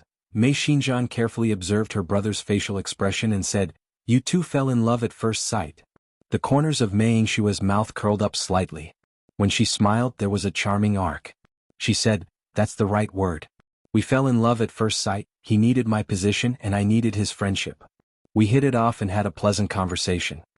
Mei Xinjian's expression became solemn as he said, Originally, father wanted me to negotiate with him, but grandfather handed this matter to you. He thought that you and he would have a common language.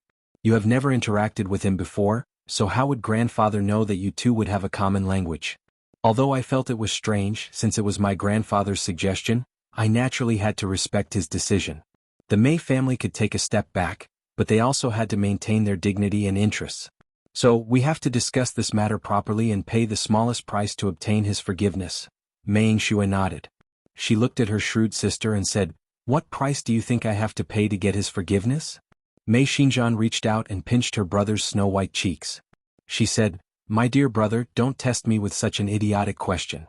The fact that he came to Chi-Chi's birthday party shows that he is willing to reconcile with the Mei family.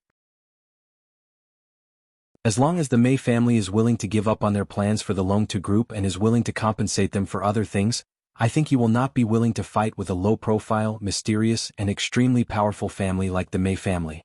They have just swallowed up the Jiang family, and are now at the heart of the struggle. Countless people are watching and guarding against them. If they dare to start a war with the Mei family again, what will the others think? What will the neutral people think? They are the biggest shark in the sea, so they will eat all of their own? If that is the case, he will force those who are frightened and have no way to protect their property to our side. Fang Yen is a smart person. I think he will not put himself in such a difficult situation. He wants half of Tiandu Real Estate's shares. Mei Yingxue said. How is that possible? Mei Xinjian was shocked. Is he out of his mind? After a pause, Mei Xinjian squinted her eyes and smiled. She said, He doesn't need the shares of Tiandu Real Estate because Chaoyan Technology, which owns Rubik's Cube, has too many projects to invest in. Moreover, when Lu Chaoga was interviewed by the media, she clearly said that she will not consider entering the real estate field for the time being. Now Fang Yen is taking the initiative to ask us for the shares of Tiandu Real Estate. The economic gains and losses are negligible, but the symbolic meaning is greater. They want a rope in the Mei family and let the Mei family stand on the same side as them? Mei Yingxue looked at her sister Mei Xinjian with admiration and said with a smile, "No wonder father often said that you can raise the flag of the Mei family by yourself." As you guessed, Fang Yan did come with goodwill. He asked for 1/3 of the shares of Tiandu Real Estate, but he is willing to exchange 5% of the shares of the restructured Longtu Group. We all know that the real estate field will decline, but the future of the energy industry is bright. Rather than saying that he is here to denounce us, it is better to say that he is here to give us a ticket to play in the energy industry. So, are you ready to agree? Mei Xinjian looked at her brother who was too good-looking to be a child and asked, "Can I refuse?" Mei Yingxue said with a bitter smile, "Even Grandpa can't bear to refuse, right?" "Yes." Mei Xinjian nodded. "Such a good thing is like a pie falling from the sky. What do you think of Fang Yan?" "He is not a good person," Mei Yingxue said, "but he is a character. It seems that you have a high opinion of him." "There is no other way," Mei Yingxue said. "Who asked us to be partners with him in the future?" Mei Xinjian sighed softly and said, "Back then the 4 major clans of Huaqing were very famous. Yu Jiangzhulu, Lan Shanggu, and Lu Shu were known as the 4 prodigies of Huaqing. At that time there was no sign of this Fang Yan. In just a few years he has become the master of Huaqing. No one in the younger generation can go against him. Even Lu Shu and Lan Shanggu follow his lead. The Lu clan is on the same side as us old clans and we share benefits. The old man of the Lan clan made a wrong move. Fortunately, Lan Shanggu had foresight and helped the Lan clan in times of crisis. Now even the Mei clan has been pulled onto their ship by him. In the future, who in Huaqing would dare to go against him? If we can't go against him, then we should avoid him." Mei Yingxue smiled and said, "After this is over, I will go back to study my aunt's moving house. Everything has nothing to do with me." "Yingxue, Grandpa has high hopes for you. When will you be interested in studying the ways of making money for the clan?" Mei Yingxue seriously thought about it and said, "Wait until the day I am interested." "Don't force Yingxue." Su Boya persuaded from the side. "Being able to do what you like is the happiest thing in your life." Fang Yan walked in front. Su Qi held up her dress and followed behind. Fang Yan's steps were bigger, so Su Qi could only take small steps. Cluck, cluck, cluck. In this quiet and cold villa district, the sound of high heels hitting the limestone floor was crisp and pleasant. Hearing Su Qi's hurried footsteps, Fang Yan stopped and turned around. He said, "Su Qi, no need to send me off. Go back." "Mr. Fang, I am really sorry about today." Su Qi said with a face full of self-blame, "I invited you to my birthday party, but I didn't expect something like this to happen." Fang Yan squinted his eyes and smiled.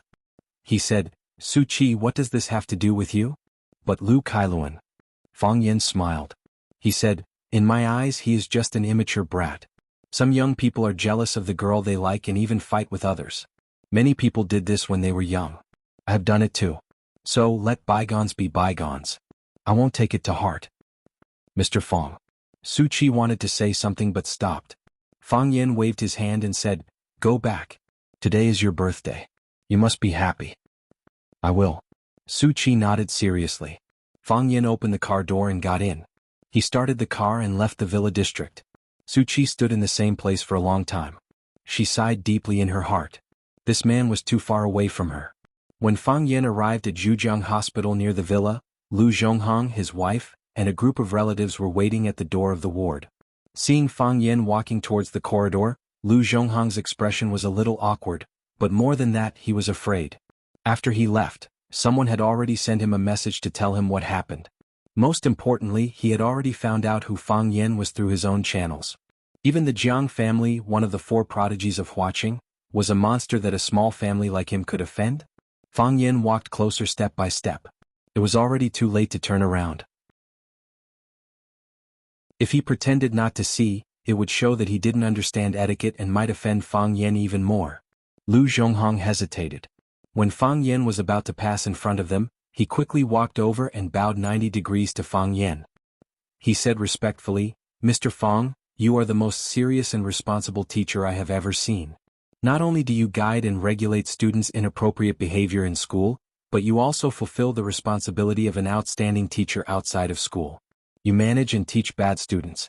I think, if all the teachers in the world were as responsible as you are, what do we parents have to worry about?" Fang Yan glanced at Lu Zhonghang and said, "I'm not a teacher now. I'm a school security guard. Even the school security guard is so outstanding. Rosefinch Secondary is indeed the most powerful school in Huacheng. When Karen recovers, I will transfer him to Rosefinch. When that time comes, Mr. Fong, help me educate him well. Let him become a humble, polite, and useful young man in society.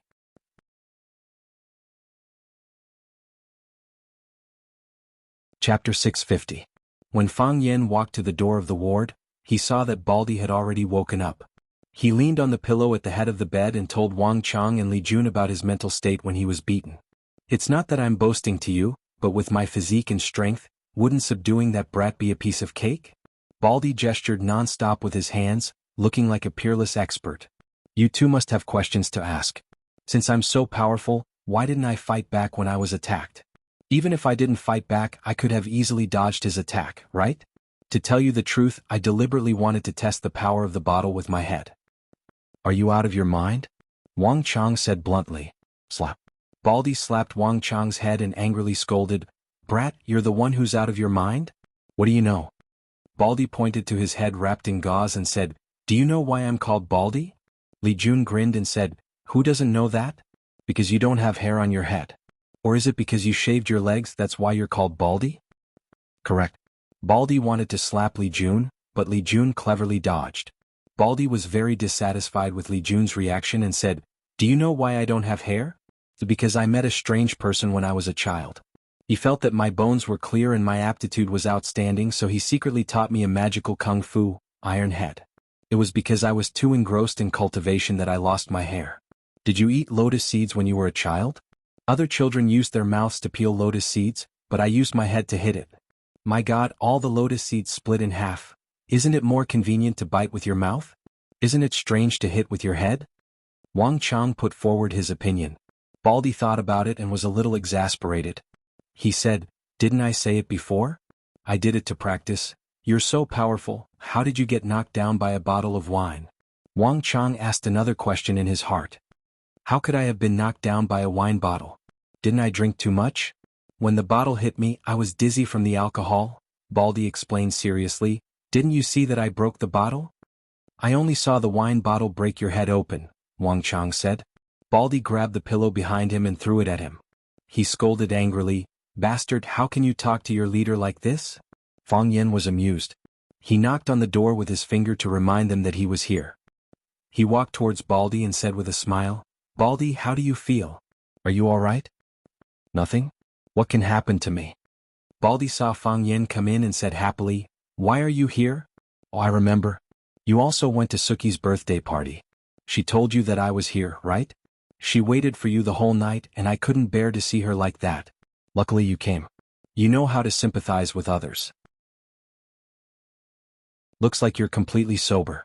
You said that you practiced the Iron Head skill? Then I'll find a few more bottles and smash them on your head.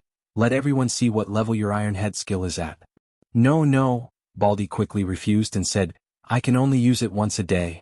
If I use it more than that, it won't work. He was still able to joke around with everyone. It seemed like the Baldy's injury was not a big deal. Fang Yen also felt relieved. Wang Chong stood in front of Fang Yen and said, Mr. Fang, the doctor did a comprehensive examination on Baldy. They said that Baldy's injury is not serious. It's just some superficial wounds and he will be fine after a few days of rest. There's no concussion or other abnormalities. Mr. Liu was here before, and he personally apologized to Baldy and said that all of Baldy's medical expenses would be covered by him. Oh, he also signed a check for Baldy on the spot, $100,000. That's a huge sum of money. Fang Yen nodded to show that he understood. From LV Zhonghang's attitude when he saw him just now, Fang Yen already knew who he was. It was only right for him to do something to make up for their relationship before he came. If he didn't do anything after knowing that he was Fang Yen, then this guy's IQ was really worrying. Fang Yen was not a generous man. Baldy took out the check from his pocket and said proudly, Look, $100,000. It's more than my annual salary. Tell me, is it worth it for me to take a bottle of beer? Fang Yen laughed and said, No matter how much money they give you, try not to do this kind of thing in the future. I know, Baldy said. He handed the check to Fang Yen and said, Give this money back to him. What? Fang Yen looked at Baldy in confusion. I can't take this money, Baldy said. Baldy, may not be rich, but I have a backbone. I took $100,000 from him after getting beaten up. What kind of person do you think I, Baldy, am? Clown? Fang Yin didn't reach out to take the check from Baldy. He looked at Baldy with deep eyes and said, even if you don't want this money, you don't have to give it back to him. Take this money and buy a batch of books to fill up the school's library. What do you think? Baldy nodded happily and said, that's good. That's good. I used to see students donating books to the school. I never thought that I, Baldy, would have such a proud day. Can I write my name on every book? Of course you can. That's your right, Fang Yin said. I'm going to be famous. Baldy imagined how moved the students would be when they opened the book and saw his name on the title page. The smile on his face became brighter. Mr. Fang, you really are my good brother.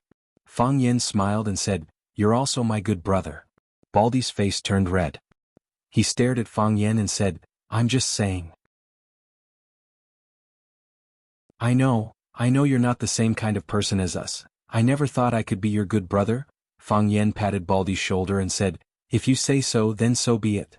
Fang Yin knew why Baldy was hit with the bottle. If he wanted to, he could have been treated differently. Fang Yin was grateful to Baldy and liked Baldy. He never made friends based on their status or wealth. He only looked at their appearance. As long as they weren't as good-looking as him, they could be his friend. Hoo. Baldy happily jumped into Fang Yan's arms. He hugged Fang Yan's waist tightly and said in a choked voice, can you ask Headmaster Lu to change my position? I want to be the dean. Impossible. Fang Yin shook off his hands in disgust. Yanjing International Airport. Huaqing was still wearing a windbreaker, but Yanjing was already required to wear a sweater and a scarf. Winter always came earlier in Yanjing than in the south. Looking out through the window, the sky was gloomy, just like the usual gray color. 3 years ago, when they returned to Yanjing, both sides were waiting at the door of the cabin. Later there was a storm. The Maple Leaf Club forced Fang Yixing to abdicate, and Fang Yixing died in battle. What would happen this time? Fang Yin just wanted to ask for an explanation for himself quietly. When Fang Yin came out of the VIP passage, a tall man in black strode forward and hugged Fang Yin in his arms. Fang Yin stood there and didn't move, letting him hug him tightly, but he said with annoyance, when did you learn the etiquette of foreigners? Look, other than those young lovers who haven't seen each other for a long time, who else would hug someone like you? Those who don't know might think we're gay. What's that saying again? When you don't need me, I'm your friend. When you need me, I can be your woman. If you like it, I'll wash the back door tonight. Li Xiaotian smiled obscenely. Forget it. I'm not interested in that at all. You should give it to someone else, Fang Yin said. Where are the others? They're waiting for you. They're waiting to welcome you tonight. Li Xiaotian took Fang Yan's suitcase and said, to try out my new car. Looks like Boss Li's business is doing well? Fang Yin said with a smile. Hey, it's all thanks to you, Li Xiaotian said mysteriously. Thanks to me? I helped you again? Have you forgotten? Where did you meet Li Qi the other day? I know, Maple Leaf Club. Fang Yin smiled and said, Luo Mingan is helping you? Otherwise, we brothers would have had a hard time, Li Xiaotian said with lingering fear. Do you know what it means when the city gate is on fire, the fish in the moat will be affected? That night we challenged Jiang Junling. Although we won in the end and embarrassed Jiang Junling, my brother was in big trouble. Most of the connections he made in Yanjing were gone, and all his previous business partners cut off contact with him. When he was about to end his business and go back to Swallow Dock, Maple Leaf Clubhouse came out and introduced a few businesses to us. Seeing that Maple Leaf Clubhouse was doing business with us, those friends and business partners who had cut off contact with my brother took the initiative to come back. This F***king world. This is a necessary stage in life. It's just picking a side. It's not easy for anyone to live. Fang Yin sighed and said, tell them that I won't be staying in Yanjing tonight. Get someone to send me back to Swallow Dock. That won't do, Li Xiaotian was not willing. I've already arranged the banquet tonight and I've called everyone. If I let you go, won't they tear me apart? Wait until I'm done with my family matters, then I'll go to Yanjing and have a drink with you guys, Fang Yin said with a smile. No, that's in the future. Tonight is tonight. Fang Yin stopped and looked at Li Xiaotian. You don't think I'll come back this time? The smile on Li Xiaotian's face froze. He looked at Fang Yin and said, what if we fall out? Sir is no longer sir.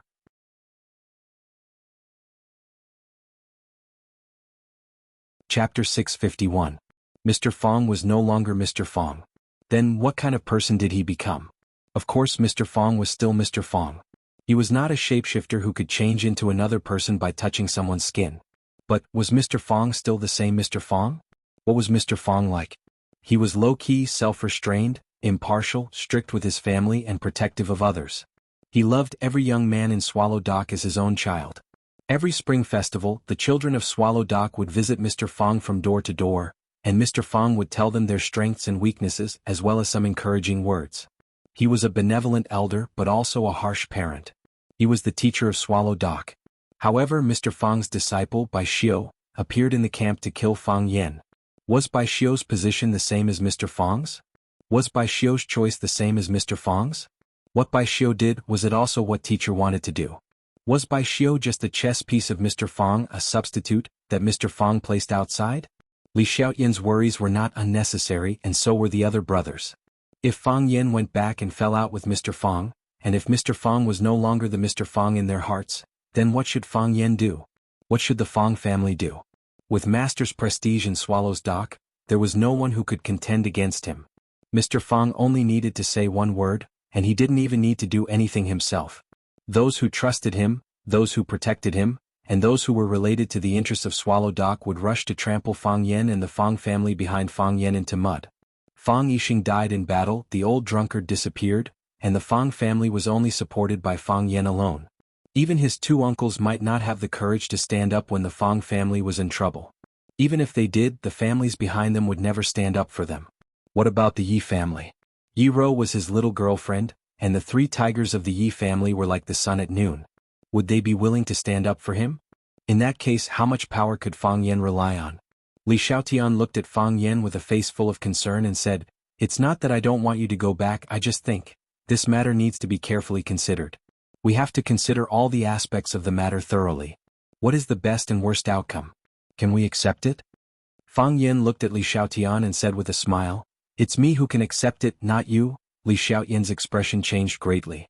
"Fang Huohua, don't blame me for falling out with you if you keep talking like that.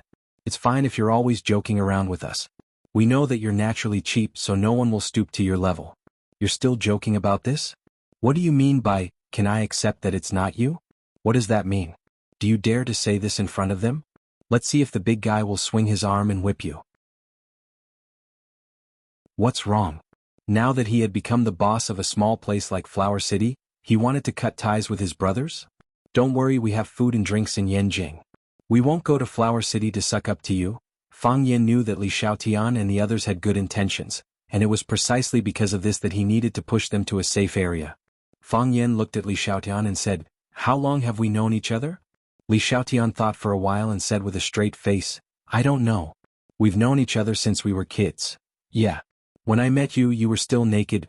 You make it sound like you've never worn diapers." Li Xiaotian blushed and said embarrassedly, "I've never worn diapers. You know, the old drunkard is a respectable person. He thinks it's very undignified for a man to always dangle his penis outside. Does it count if you bathe in the river naked? Does it count if you go up to the tree to dig for bird eggs and get your pants torn by the thorns? Have you ever been naked? Have you never walked your bird?"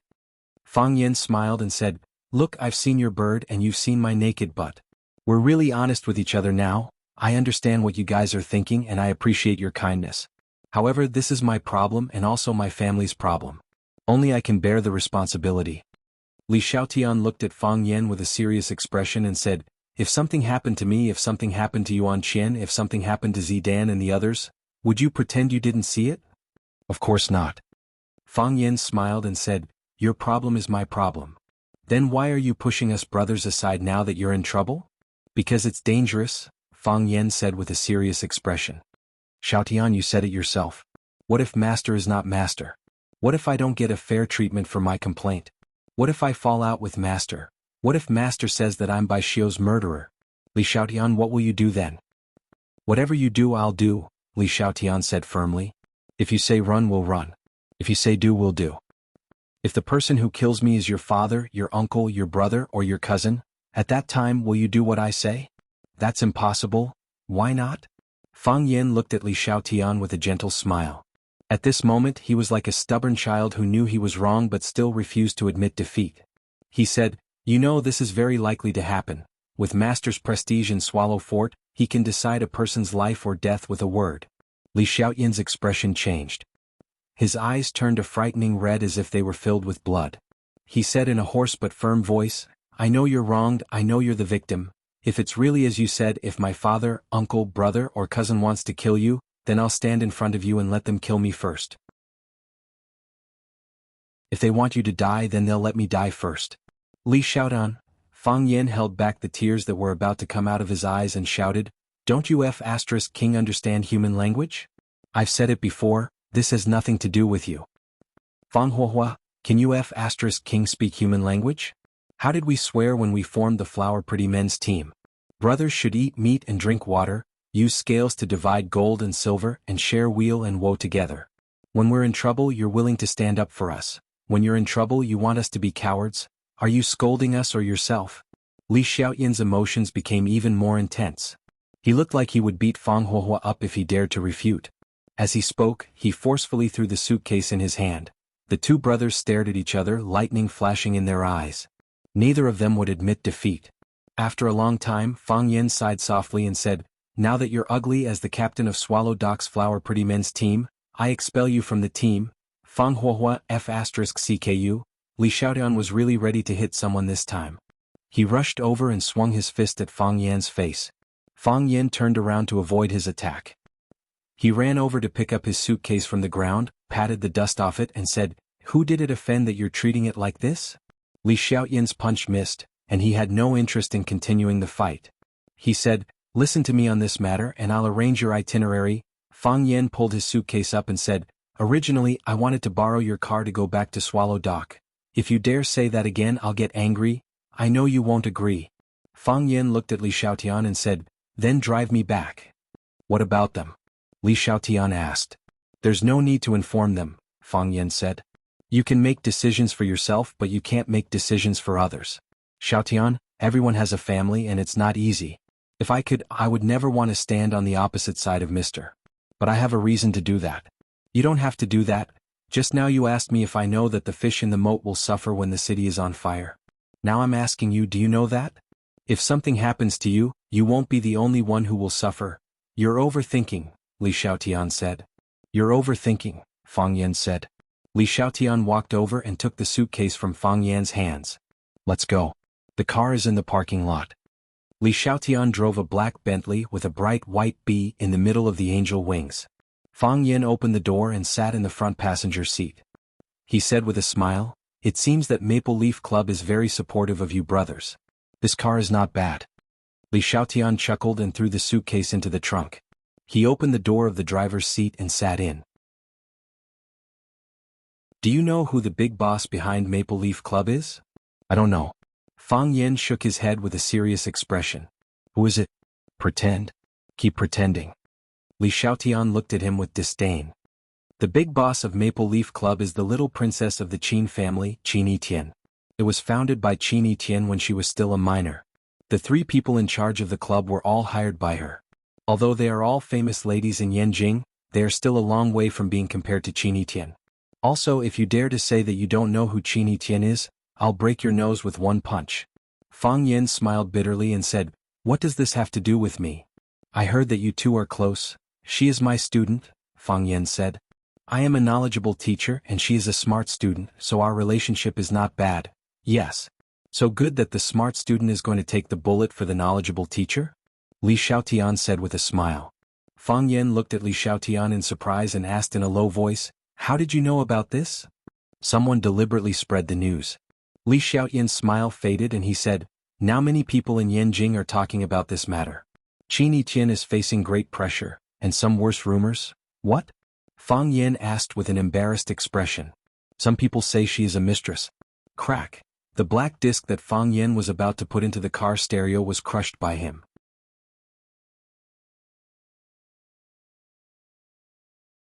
Chapter 652. Of course, Qin Yitian was under pressure. Who was Qin Yitian? She was the little princess of the Qin family, a famous socialite in Yanjing. Some people said that she was the most popular girl in Yanjing, and some said that she was the most beautiful girl in Yanjing. With all the glory, it was not an exaggeration to say that she was the most favored girl in Yanjing. Who was Fang Yin? He was a teacher at Rosefinch Secondary. No, he was a security guard now. He was a shareholder of Chaoyan Technology, a shareholder of Longtu Group, and a rising star in Huaqing. Even so, in the eyes of countless people, Fang Yan was still not good enough for Qin Tian. All the good flowers are taken by pigs. A flower stuck in cow dung. A fairy married to a cowherd. When Qin Tian was still a student, he was willing to take a bullet for his teacher. If that was the case, what was the relationship between Qin Tian and Fang Yan? Fang Yan. This was the most dazzling name in Yanjing recently, and also the name that was cursed the most. The reason why a goddess was that she should be high up and respected by everyone. If someone tried to pull the goddess down from her pedestal, they would naturally be cursed and attacked by countless people. Qin Tian was a mistress? This news made Fang Yan angry. After he broke Li Xiaoyan's disc, the anger in his heart dissipated, and his emotions gradually calmed down. Qin Tian took a bullet for Fang Yan. This incident happened in Huaqing. Moreover, after Qin Tian was in trouble, the Qin family immediately sent someone to pick her up. She disappeared for a long time, and because of that incident she even left her identity as a student and never returned to Rosefinch Secondary. That was an attack and very few people knew about it. Other than himself and Qin Tian, there were only the people from the Qin family. So, the question was, who was the one who leaked the news? What were they trying to achieve by doing this? There must be a reason behind this abnormality. Fang Yan had no choice but to investigate the truth. That's my limited edition Teresa Teng. Li Xiaoyan's heart was about to break when he saw Fang Yan break his precious disc. But when he thought of how bad Fang Yan's mood was, he comforted him and said, "Forget it. Anyway, I've heard it countless times, so I'll just treat it as its fate." Fang Yan looked at Li Xiaotian and asked, "When did these rumors start?" "A week ago," Li Xiaotian said. "I've heard about your close relationship with Qin Tian a long time ago, but I thought it was a rumor deliberately spread by someone. How good could the relationship between a teacher and a student be? It wasn't until recently that the matter of Qin Tian taking a bullet for you was exposed that it attracted the attention and discussion of countless people. At that time, I even called Ruan Chen and praised you for secretly seducing the little princess of the Qin family. If you could marry her, we wouldn't have to worry about food and clothing for the rest of our lives. Then, someone said that you already had a girlfriend and that Qin Tian was the mistress, and the direction of public opinion began to change. That's when I realized that things weren't so right. Then why didn't you tell me?" Fang Yan said angrily. "You guys were all waiting in Yanjing. Didn't anyone call me or send me a message? Didn't you encounter that incident just now? I know you have a lot of things to do in Huaqing, so I didn't want to bother you with these groundless rumors. I talked to Luo Mingan of the Maple Leaf Society about this, and she also said that they would take care of it. She told us not to let this trouble you. She also said that this was Miss Qin's idea." "Etienne," Fang Yan sighed softly and said, "She's too independent. She always thinks that she can solve everything by herself. It's the reputation of being a mistress, it's a little too vicious for a woman," Li Xiaotian said with an unfriendly expression.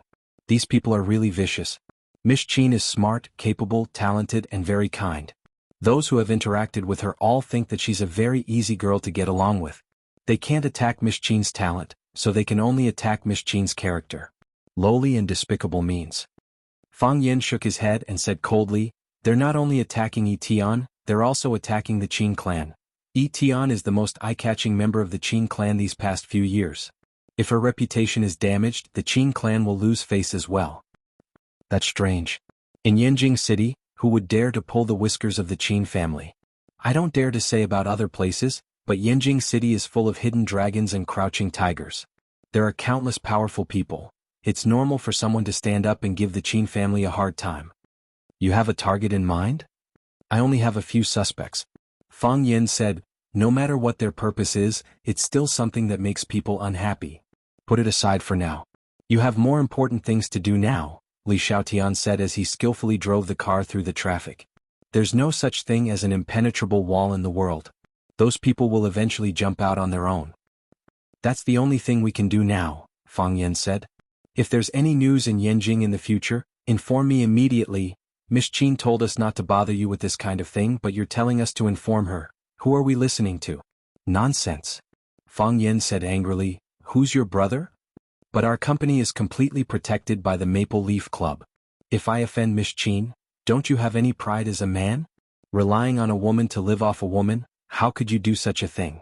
Li Xiaotian was amused by Fang Yan and said, "There are 6 billion people in the world. If any one of these 6 billion people said this to me, I wouldn't feel uncomfortable at all. Why do I feel that it's so funny when you say this to me? Who's managing Chaoyan technology for you? Without Lu Chaoga helping you do so many things behind the scenes, helping you bring Chaoyan technology to the scale and achievements it has today, would you be so successful in Huaqing?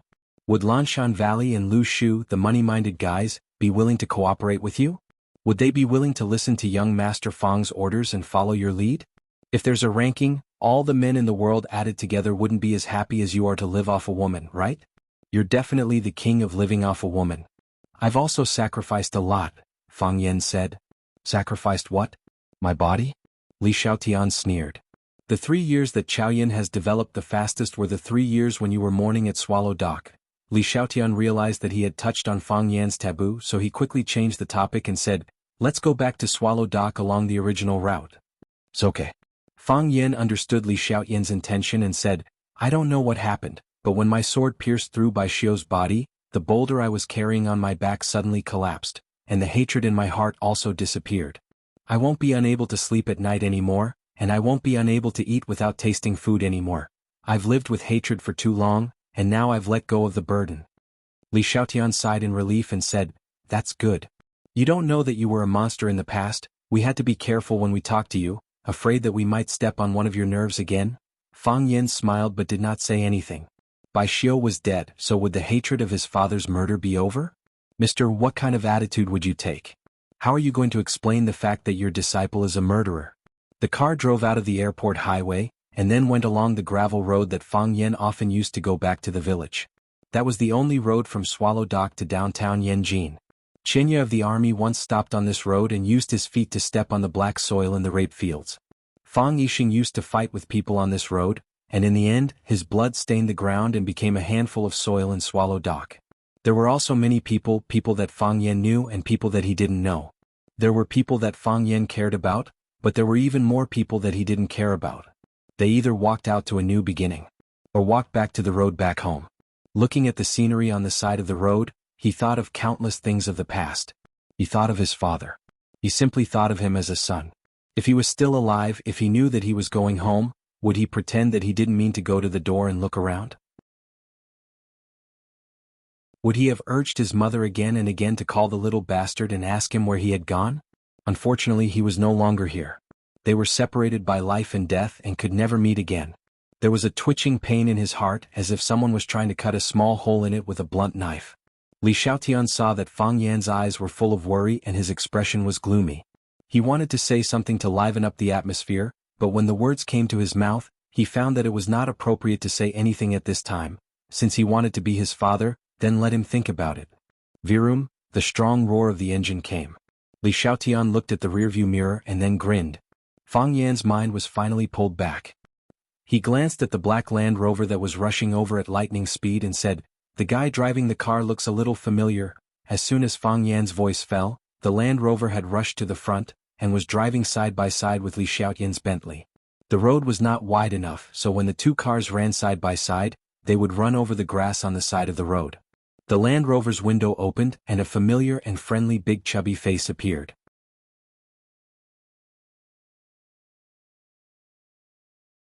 Chapter 653. Yi Fengxing bared his teeth at Fang Yan and chuckled. You think you can get away like this? Let me tell you before you even lift your butt, we already know what you're up to. I'll wait for you at the village entrance.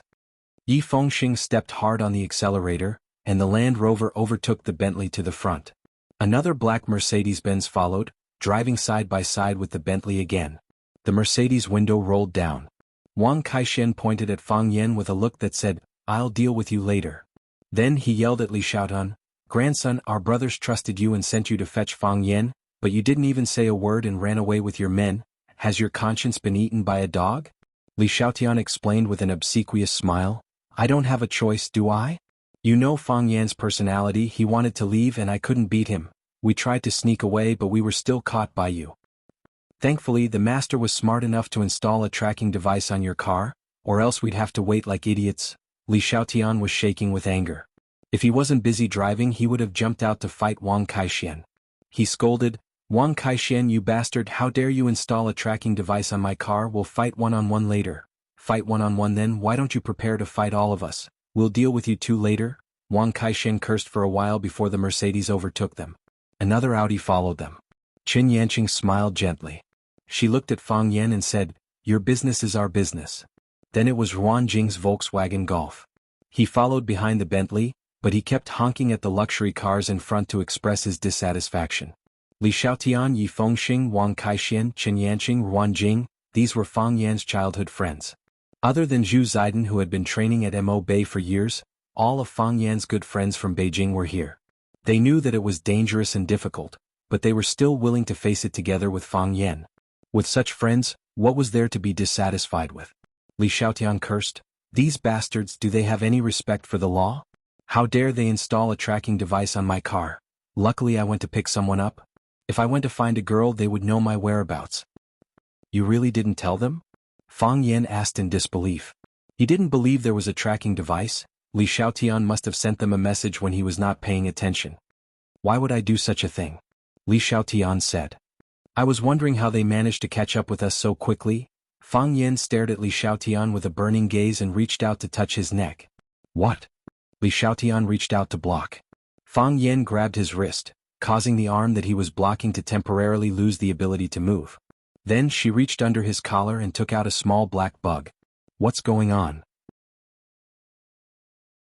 Fang Yan let go of Li Xiaotian's arm and placed the listening device in front of Li Xiaotian. What is this? I don't know, it must be that bastard Wang Kaixin.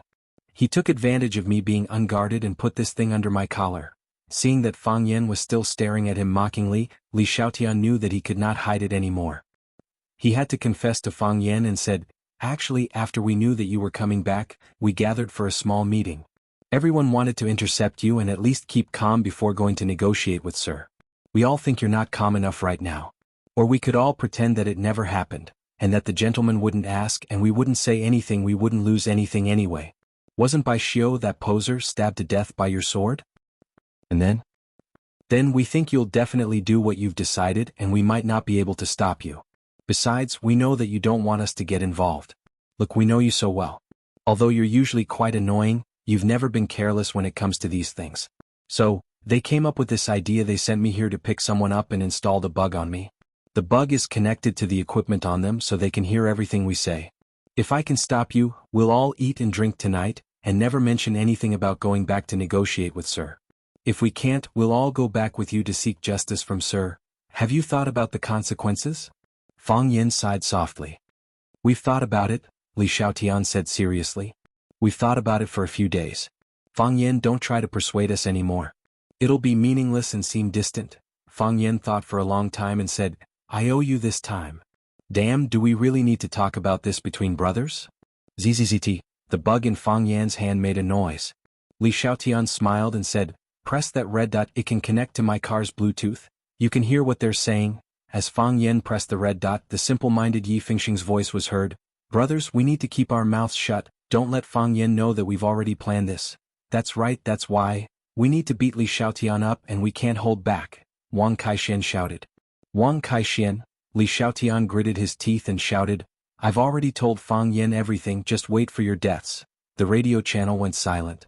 Did Fang Yan hear us? Yi Fengxing asked in a timid voice. I heard you, Fang Yan said with a smile. Li Xiaotian, you traitor. Everyone began to curse Li Xiaotian, blaming him for selling them out without even saying a word. A row of 6 cars was driving on the road from Yanjing to Swallow Dock, chasing each other and trying to overtake each other. The national highway leading to Swallow Dock was rarely so busy. The appearance of these young people immediately woke up the ancient and quiet village with a long history. Swallow Dock, the swallows have returned. Fang Hui was in a bad mood recently, because his King Kong eagle didn't argue with him anymore. In the past, whenever he said something, the Vajra eagle would quarrel with him. Both sides would quarrel back and forth. But now the King Kong eagle didn't argue with him or even talk to him. The King Kong eagle didn't say anything and neither did Fang Hui. The King Kong eagle stood on its stand and stared at Fang Hui. Fang Hui sat in his wheelchair and stared back at the King Kong eagle. One big and one small, one man and one animal silently staring at each other. The scene was strange and unsettling. Not only Lu Wan but Fang Yan's aunt's families were also worried. For the past 3 years the white-haired man had sent off his black-haired friend. Although the old man had never said a harsh word or shed a single tear after the funeral, he had indeed lost a lot of weight. Even his trademark hearty laughter had disappeared. Luwan came over with a bowl of ginseng soup. She put it on the table in front of Fang Huwei and said with a smile, "Dad, have a bowl of soup. You didn't eat much at noon. Have a bowl of soup first and dinner will be ready soon. I asked them to make your favorite corn paste and sorghum cake." Fang Huwei looked at Luwan lovingly and waved his hand. "Take it away, I don't have an appetite. You've been sitting here for a long time. How about I ask Xiaoling to take you out for a walk?" "No." Fang Huwei's gaze shifted back to the snow-white Vajra eagle and said, "I'll sit here and accompany this old fella of mine. I can feel that it's about to leave." "Dad," Luwan said with a trembling voice. Fang Huwei looked at Luwan and said, "Don't worry about me, I'm fine." Logically speaking, a grandson avenged his son. Even if he died now it's nothing, but thinking about it he felt a little unwilling. The enemy hasn't come back and my grandson hasn't let me see my great-grandson. I can't die. So I still have to live and I still want to live. Luwan nodded and said, "Then you have to take care of yourself. How about drinking this bowl of soup first?" "I really don't have an appetite," Fang Huwei said. "I don't have the mood to do anything. Drinking soup is superfluous." Fang Huwei waved his hand and said, "Take it away, let them drink it. Don't eat it." Luwan sighed in her heart. With the old man's physical and psychological condition, he probably couldn't hold on for long. Luwan was about to go out with the bowl of soup, but she bumped into a tall man. Fang Huwei's eyes refocused on the King Kong eagle and whispered, "Old friend, wait for me, I don't want to die yet. I have a disciple who went to the Arctic land and didn't come back, and I have a grandson who hasn't let me see my great-grandson. You have to wait for me." A spoon was put in front of Fang Huwei's mouth. The spoon was filled with fragrant ginseng soup. Fang Huwei angrily said, "Luwan, I already said I don't have an appetite." Fang Huwei turned around and saw the man who was feeding him the soup. He immediately beamed with joy. "Open your mouth," Fang Yen said. Fang Huwei opened his mouth, and Fang Yen sent the ginseng soup into the old man's mouth. The old man happily clicked his tongue and said, "This soup is delicious. If you think it's delicious then I'll feed you one bowl every day," Fang Yen said. Fang Huwei looked up at Fang Yen and said, "You came back for justice?" "I'm back to seek justice," Fang Yen said. "I've prepared something for you," Fang Huwei said. "What is it?" Fang Huwei pointed at the mahogany bedside cabinet and said, "It's in there, I've written it, take it out." Fang Yen opened the cabinet and saw a white silk cloth inside. "Open it," Fang Huwei said. Fang Yen pulled open the folded silk cloth and found a line of black characters written on it. The ink was very dark and heavy. "The killer is Bai Xiao."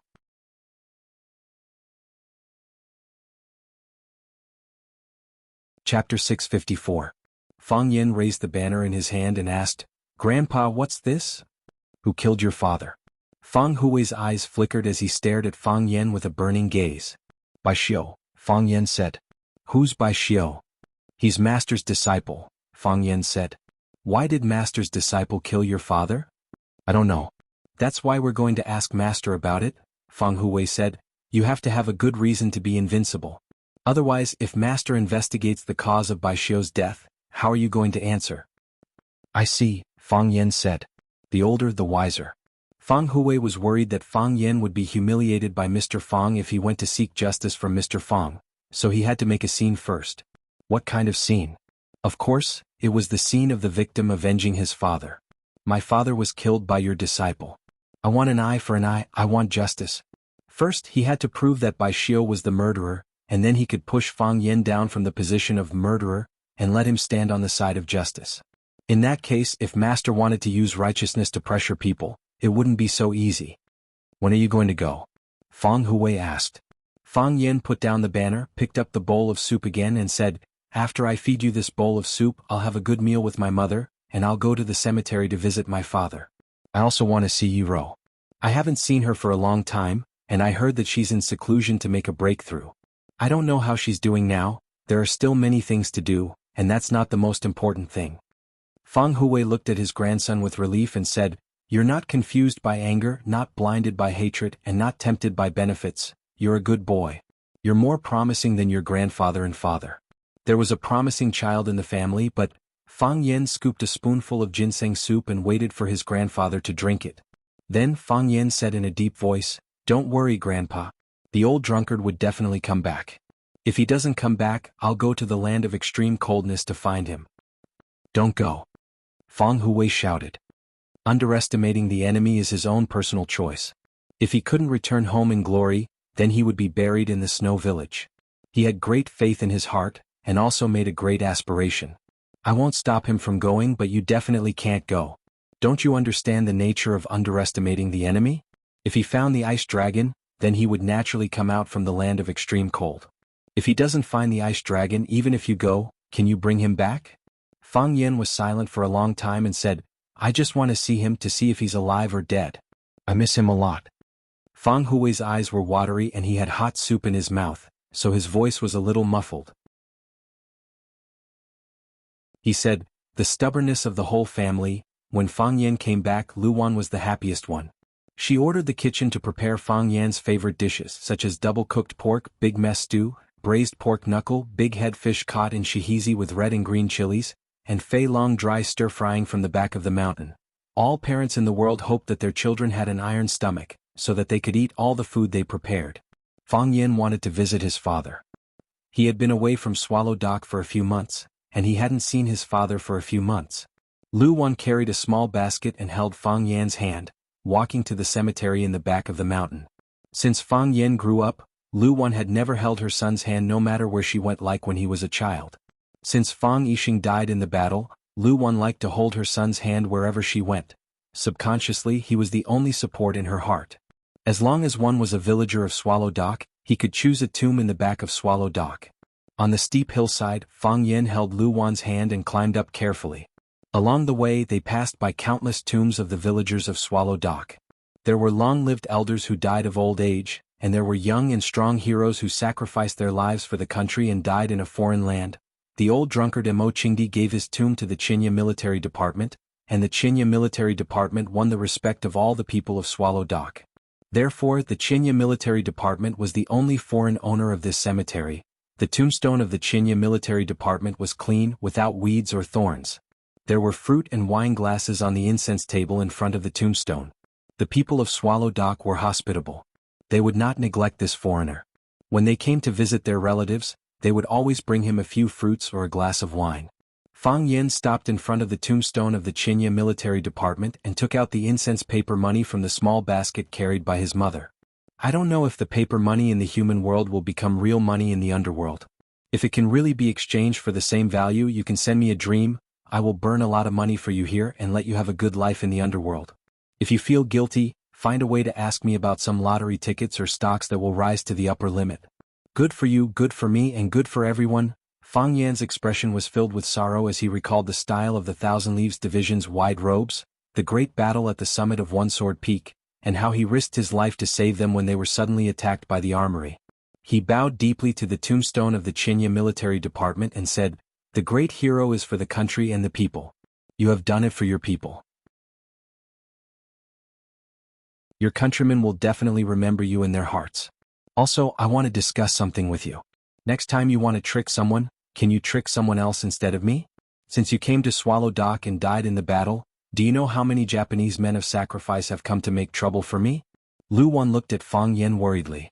Fang Yen smiled at her and whispered in her ear, I lied to him so that he will feel guilty about me and give me some compensation. You child, Lu Wan said reproachfully. She put her hands together and murmured to the tombstone of the Qinya military department. Without guessing, Fang Yen knew that his mother was saying that children's words carried no harm, asking the Qinya military department not to stoop to the same level as Fang Yen and bless him to be healthy and so on. His mother would not allow any danger to fall on her child, even if he was facing a dead person. Walking forward and going up a slope, it was Fang Yixing's grave. This grave was personally chosen by the old man of the Li family in the village after pushing the compass and pinching his fingers for a long time. It was said that it was the land of the dragon's eye. The dead were buried here, and the future generations were smart and open-minded. All kinds of vegetables and fruits were planted around the grave. Peppers and eggplants grew very well, and there were also a few pear trees and a persimmon tree. Fang Yixing liked to eat pears and persimmons when he was alive, so his mother Lu Wan deliberately planted some next to his grave. Lu Wan took out all the incense, candles and paper money in the basket and said to Fang Yen, you stay here and talk with your father for a while. I'm going to pull the weeds in the vegetable field, Lu Wan went to do her own things. Fang Yin sat down in front of his father's grave. He used to sit like this for a whole day. Fang Yin lit the incense and burned the paper money. Looking at Fang Yixing's name above the grave, he said, "I know you want me to come and see you, but you don't want me to come and see you every day. For the past few years, you must have been very unhappy to stay by your side every day, right? You always said that men should be independent, men should be brave, men should be diligent, men should learn what they are good at, and men should be regarded as outstanding men. I used to think that you were very long-winded, and always felt that those things were too far away from me. Now I feel that what you said is quite reasonable because I've already gotten those things you said. I came a little late, so you can't tell me who killed you. I don't know what you said to Bai Xiu, but I won't believe a word that Bai Xiu said to me. Of course he said that he killed you, I believe that. I already knew that he wasn't a good person. How can a good person look like him?" Fang Yin unscrewed the wine bottle and took a big gulp, saying, "You don't like wine, so I won't pour this wine for you. When I was young, you didn't allow me to drink. When I got drunk with the old drunkard for the first time, you punished me to stand on a wooden stake for a whole day. Now that you're gone, I have the right not to give you wine. What should I say to you?" Fang Yin said with a smile, holding the wine bottle. "In the past, I was too embarrassed to talk in front of your grave. I felt that I was too ashamed to be your son. I learned martial arts for so many years and I always wanted to save this and that, but I couldn't even save my own father. Do you know why I suddenly talk a lot today? You must have already known. Whether you became a ghost or a god, your ability must be getting stronger and stronger. You know everything that happened outside clearly. You should have already known that I avenged you, right? I killed Bai Xiu." Fang Yin took another gulp of wine and said with a breath full of the smell of alcohol, "It wasn't easy. Bai Xiu was too treacherous. I didn't expect his swordsmanship to have reached such a shocking level. If I hadn't broken through at the last moment, I'm afraid I would have been cut in half by him. But in the end, I still defeated him. People used to say that Bai Xiu was the first among the younger generation in Swallow Fort, and I didn't bother to refute such a statement. The facts have proven everything, your son. I am the first among the younger generation in Swallow Fort." Fang Yin used his sleeves to wipe his teary eyes and said in a hoarse voice, "I used to think that people live for themselves. But now, I really hope that you are still alive so that you can be proud of my achievements every time. You live, I live for you."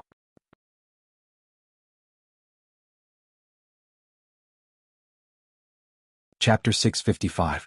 The thing we complain about the most is other people's children. At that time we were young and willful. We felt that life was our own. We can live as we like, we can do as we like.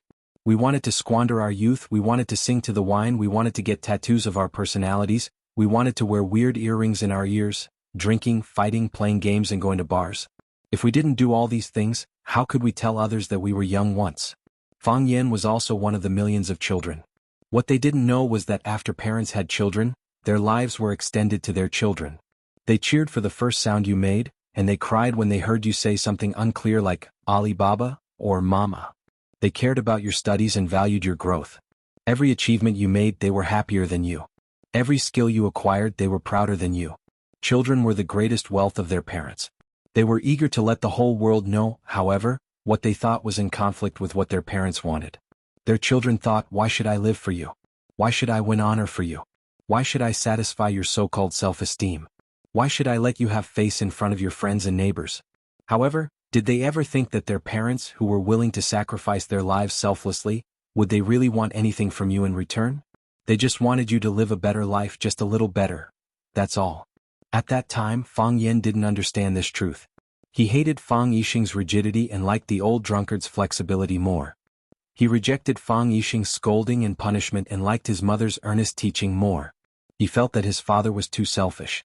He didn't want to take on the responsibility of revitalizing the family, but he kept forcing himself to work harder and harder. As he grew older and more experienced, as he missed his father more and more, Fang Yin gradually understood this truth. Parents were willing to sacrifice for you selflessly, so you have to take on the responsibility as a child. Love is capricious but also leads. If he could do it all over again, Fang Yin only hoped that Fang Yixing could live well, and he was willing to live for Fang Yixing. Let him share the joy, let him feel the glory, so that he could point at himself in front of anyone and say, "His name is Fang Yin and he is my son." Unfortunately, it was too late for Fang Yin to realize this. By the time he learned how to be a good son, his father had already left. Fang Yin sat in front of Fang Yixing's tombstone, his body trembling as he whimpered, He did not want his mother, Lu Wan, to know how sad he was, so he covered his mouth to prevent himself from crying. However, what he didn't know was that Lu Wan, who was in the cluster of chili peppers, had already burst into tears and collapsed to the ground weakly. In the main hall of the Yi clan, all the important figures of the Yi clan were gathered. The eldest of the Yi clan's 3 tigers, Yi Daowen, sat in the middle of the hall drinking tea. Although he looked indifferent, the frequency at which he drank was a bit too high. From this, it could be seen that he was very worried.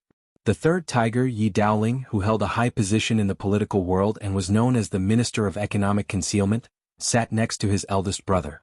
He frowned slightly and didn't hide his displeasure on his face. His fingers kept shaking as if he was playing an impassioned tune. The 2nd son, Yi Daoxian, had to carry out a secret mission in another place and couldn't be present. However, his wife Li Shuhua had been waiting by the Yi clan's ancestor for a long time, serving the old lady to eat some melon seeds and snacks. The younger generation of the Yi clan, Yi Fengxing, Yi Daoling, and the others didn't even dare to breathe loudly. They sat on small chairs like obedient children, not daring to make a sound. "Eldest brother, aren't you a bit too anxious?" Yi Daoling's tone was not without complaint. "How old is Ting Nua? Does she need to break through now? How long has it been since she broke through last time? Is she ready?" "That's what I said, but I can't change what Ting Nua has decided. When she was young, she was too lenient. When she grew up, she became independent and didn't listen to anyone." Yi Daowen glanced in the direction of the ancestor and said, "That one spoils Ting Nua too much. The 2 of them have decided the matter. What right do I have as a father to speak? You're not a member of this family? Don't you know the situation better than me? If you can't stop it, then don't stop it. This is not a small matter. If we go to the Mo Bay or even learn from the Fang clan to go to the extremely cold land, we can grit our teeth and accept it.